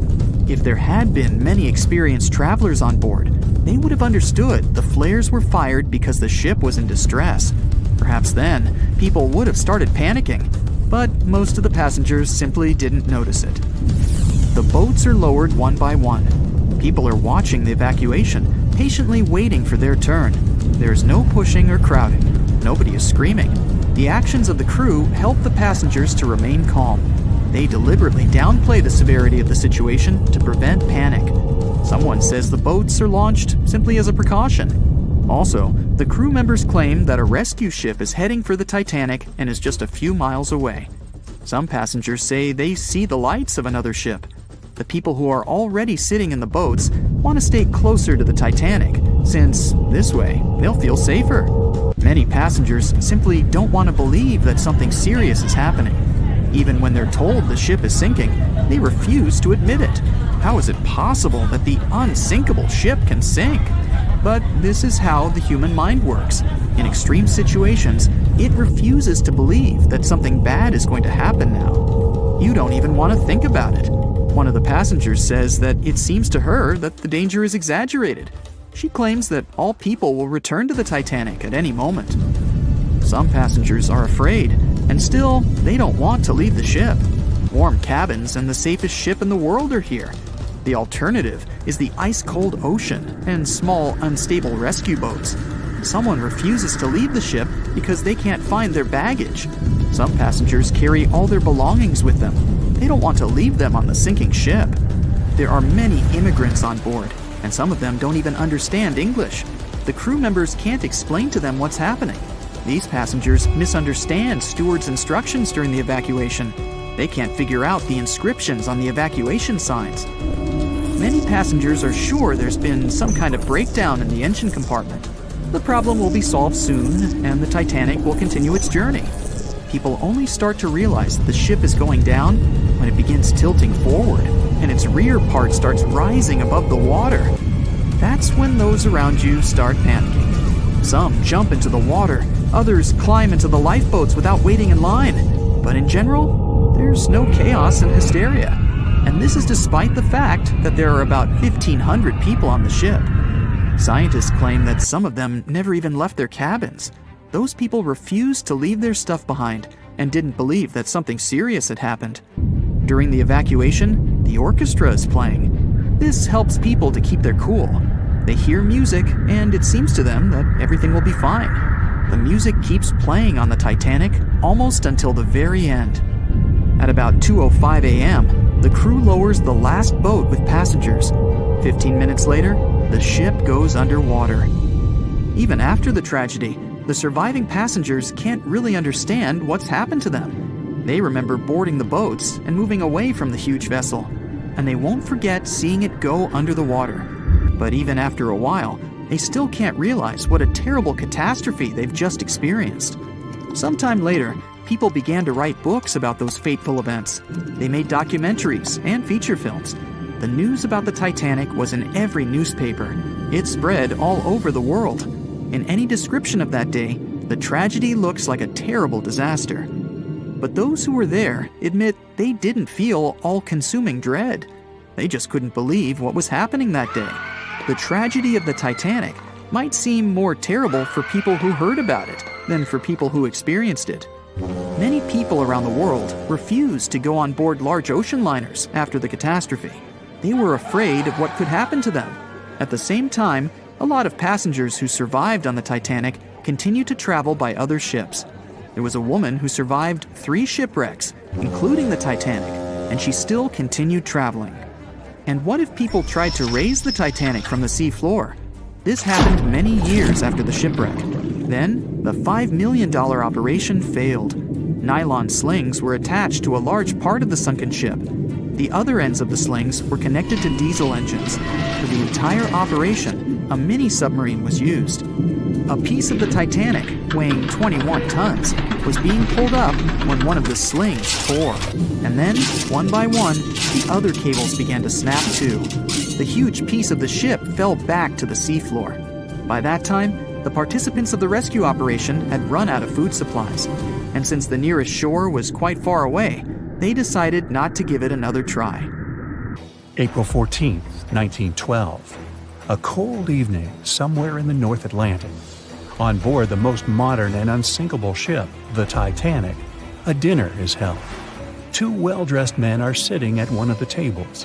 One of them is a famous British journalist. He tells his interlocutor an interesting and at the same time terrible story. It all started about 1000 BCE in ancient Egypt. At that time, one woman was born in the city of Thebes. No one knew who she was or what she did, but she had a high social standing. Towards the end of her life, she was proclaimed a priestess in the College of Amen-Ra. Her body was embalmed, placed in a wooden casket, and covered with a massive lid bearing the image of a woman and mysterious inscriptions. She was buried in Thebes along with other people of the upper class. The mummy of this woman lay at rest for almost 3,000 years. The burial place had been carefully hidden. Around the first half of the 19th century, a group of locals accidentally discovered the ancient tomb. They disturbed the peace of the priestess. No one knows exactly what happened that day, but the mummy was removed from the casket and disappeared without a trace. A few decades later, a group of 4 wealthy friends from England came to Egypt for a trip across the upper part of the Nile. First, they went to visit the excavations of the Temple of Amen-Ra near the city of Luxor. There, they found the empty mummy case. It depicted the priestess with dark eyes looking into the void. There was something sinister in her gaze. They didn't know who the case belonged to, but they were so amazed by the beauty and energy of that find that they decided to buy it from the locals. The buyer disappeared the same night before the case was delivered to him at the hotel. Some said they'd seen the man leave the hotel and go towards the desert. No one knew why he did it. No one else saw him afterwards.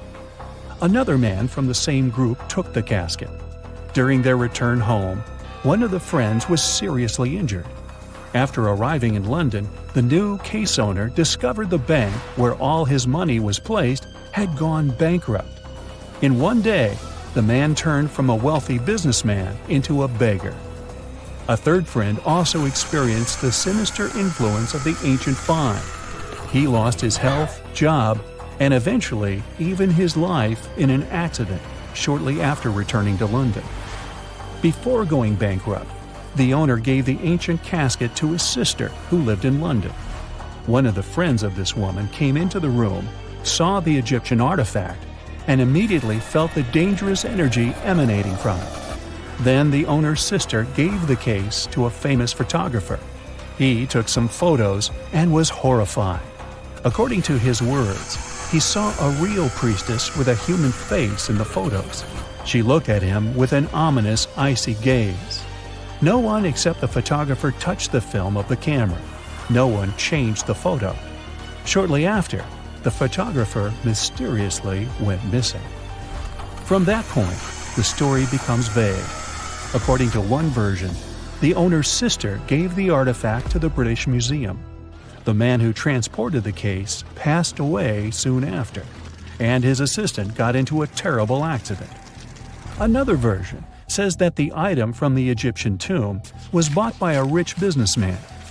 After that, 3 members of his family also had an accident, and his house burned down. Convinced the mummy case was cursed, he gave it to the British Museum. The interlocutor listens to the story with such interest that he forgot about dinner, which has gone cold. "How did you know all this?" he asks. The journalist replies he has been studying everything related to the mummy and its owners for several months. He found evidence of all the accidents and put together the full picture. So, What happened next? The interlocutor asks. It seems the mummy case should find peace in the museum. The priestess was surrounded by other kings and queens from different times. However, there was no peace. Scientists and ancient languages experts tried to decipher the symbols on the case. They found out that most of the inscriptions meant curses and misfortunes addressed to those who'd dare to disturb the peace of the priestess. Every night, the guards and museum staff heard the knocking coming from the mummy case. The knocking was accompanied by crying and screaming. Also, someone scattered other exhibits all over the hall every night. Everyone soon came to believe that the priestess's spirit continued to use magic forces. Then, one private collector became interested in the case. He bought it from the museum, not for his collection, but to try to expel the spirit of the mummy from the artifact. It's not known in what ways he tried to do this, but he failed. Then, he managed to sell the mummy case to a rich American archaeologist. That guy decided to move the mummy to New York. And what? What happened next? The interlocutor asks with interest. That's it. End of story, the journalist answers. What do you mean? What happened to the mummy? Where is it now? The journalist looks at the interlocutor with some excitement. She's here. She's on the Titanic, he says. The interlocutor looks scared and confused. But the journalist confirms the sarcophagus is here. He doesn't doubt it because he saw it with his own eyes. After dinner, they go to their cabins. The journalist lies down but can't help thinking about the mummy. He tries to convince himself that everything he has found out about the priestess is a myth. There is no curse. The moment he finally falls asleep, he feels a slight push. A few minutes later, a crew member knocks on his cabin door. He informs that all passengers must go to the upper deck because something has happened to the ship. The journalist goes out into the fresh air and sees a huge crowd of people. There's no panic yet. Someone says that something has happened to the engine. Others say it's just a precaution. The journalist immediately understands everything. The ship is sinking. The priestess did it. In less than an hour, the Titanic completely went underwater. One legend says the priestess influenced the captain of the ship. The crew members didn't dare to put such a valuable cargo in the hold. Therefore, they placed the box with the artifact near the captain's bridge. On that fateful night, the captain decided to look at the casket with his own eyes. After that, his behavior became weird. They said the spirit clouded his mind. When the ship entered the territory filled with icebergs, he refused to slow down, despite the requests of the crew. The sarcophagus may still lie at the bottom of the Atlantic Ocean even now, with the priestess finally having found her peace. Okay, this story is nothing more than a legend. There's no record or evidence that the Titanic was carrying any kind of mummy or sarcophagus. The legend appeared a couple of years after the disaster. At that time, there were many theories about what happened to the Titanic. The ship sank because of secret agencies. ETs attacked the Titanic. The Titanic was sunk specifically to get money for the insurance company. Such crazy theories were very popular among audiences. One of these theories was developed by a well-known newspaper. Journalists published an article about the cursed mummy on board the Titanic. The rest picked up the legend and it became popular. One of the reasons why people believe in such things is hidden in human psychology. Any fake legend tells something secret, things that people don't or shouldn't know about. When a person reads this, they feel special because now they know a terrible secret. This sense of self-importance is the reason for the popularity of conspiracy theories. Well, it is also important to note that all these theories are really interesting. By the way, the mummy from this story actually exists, and it's in the British Museum. More precisely, there's only a wooden lid from the sarcophagus with the image of a woman. It's still unknown who it belonged to. The identity of the last owner is also unknown. It's only known the exhibit was transferred to the museum at the end of the 19th century. There, she was called the Unlucky Mummy. The museum staff reports that it doesn't bring any misfortunes. The screams and knocking from the lid are just a myth. You can come and see the exhibit yourself with your own eyes if you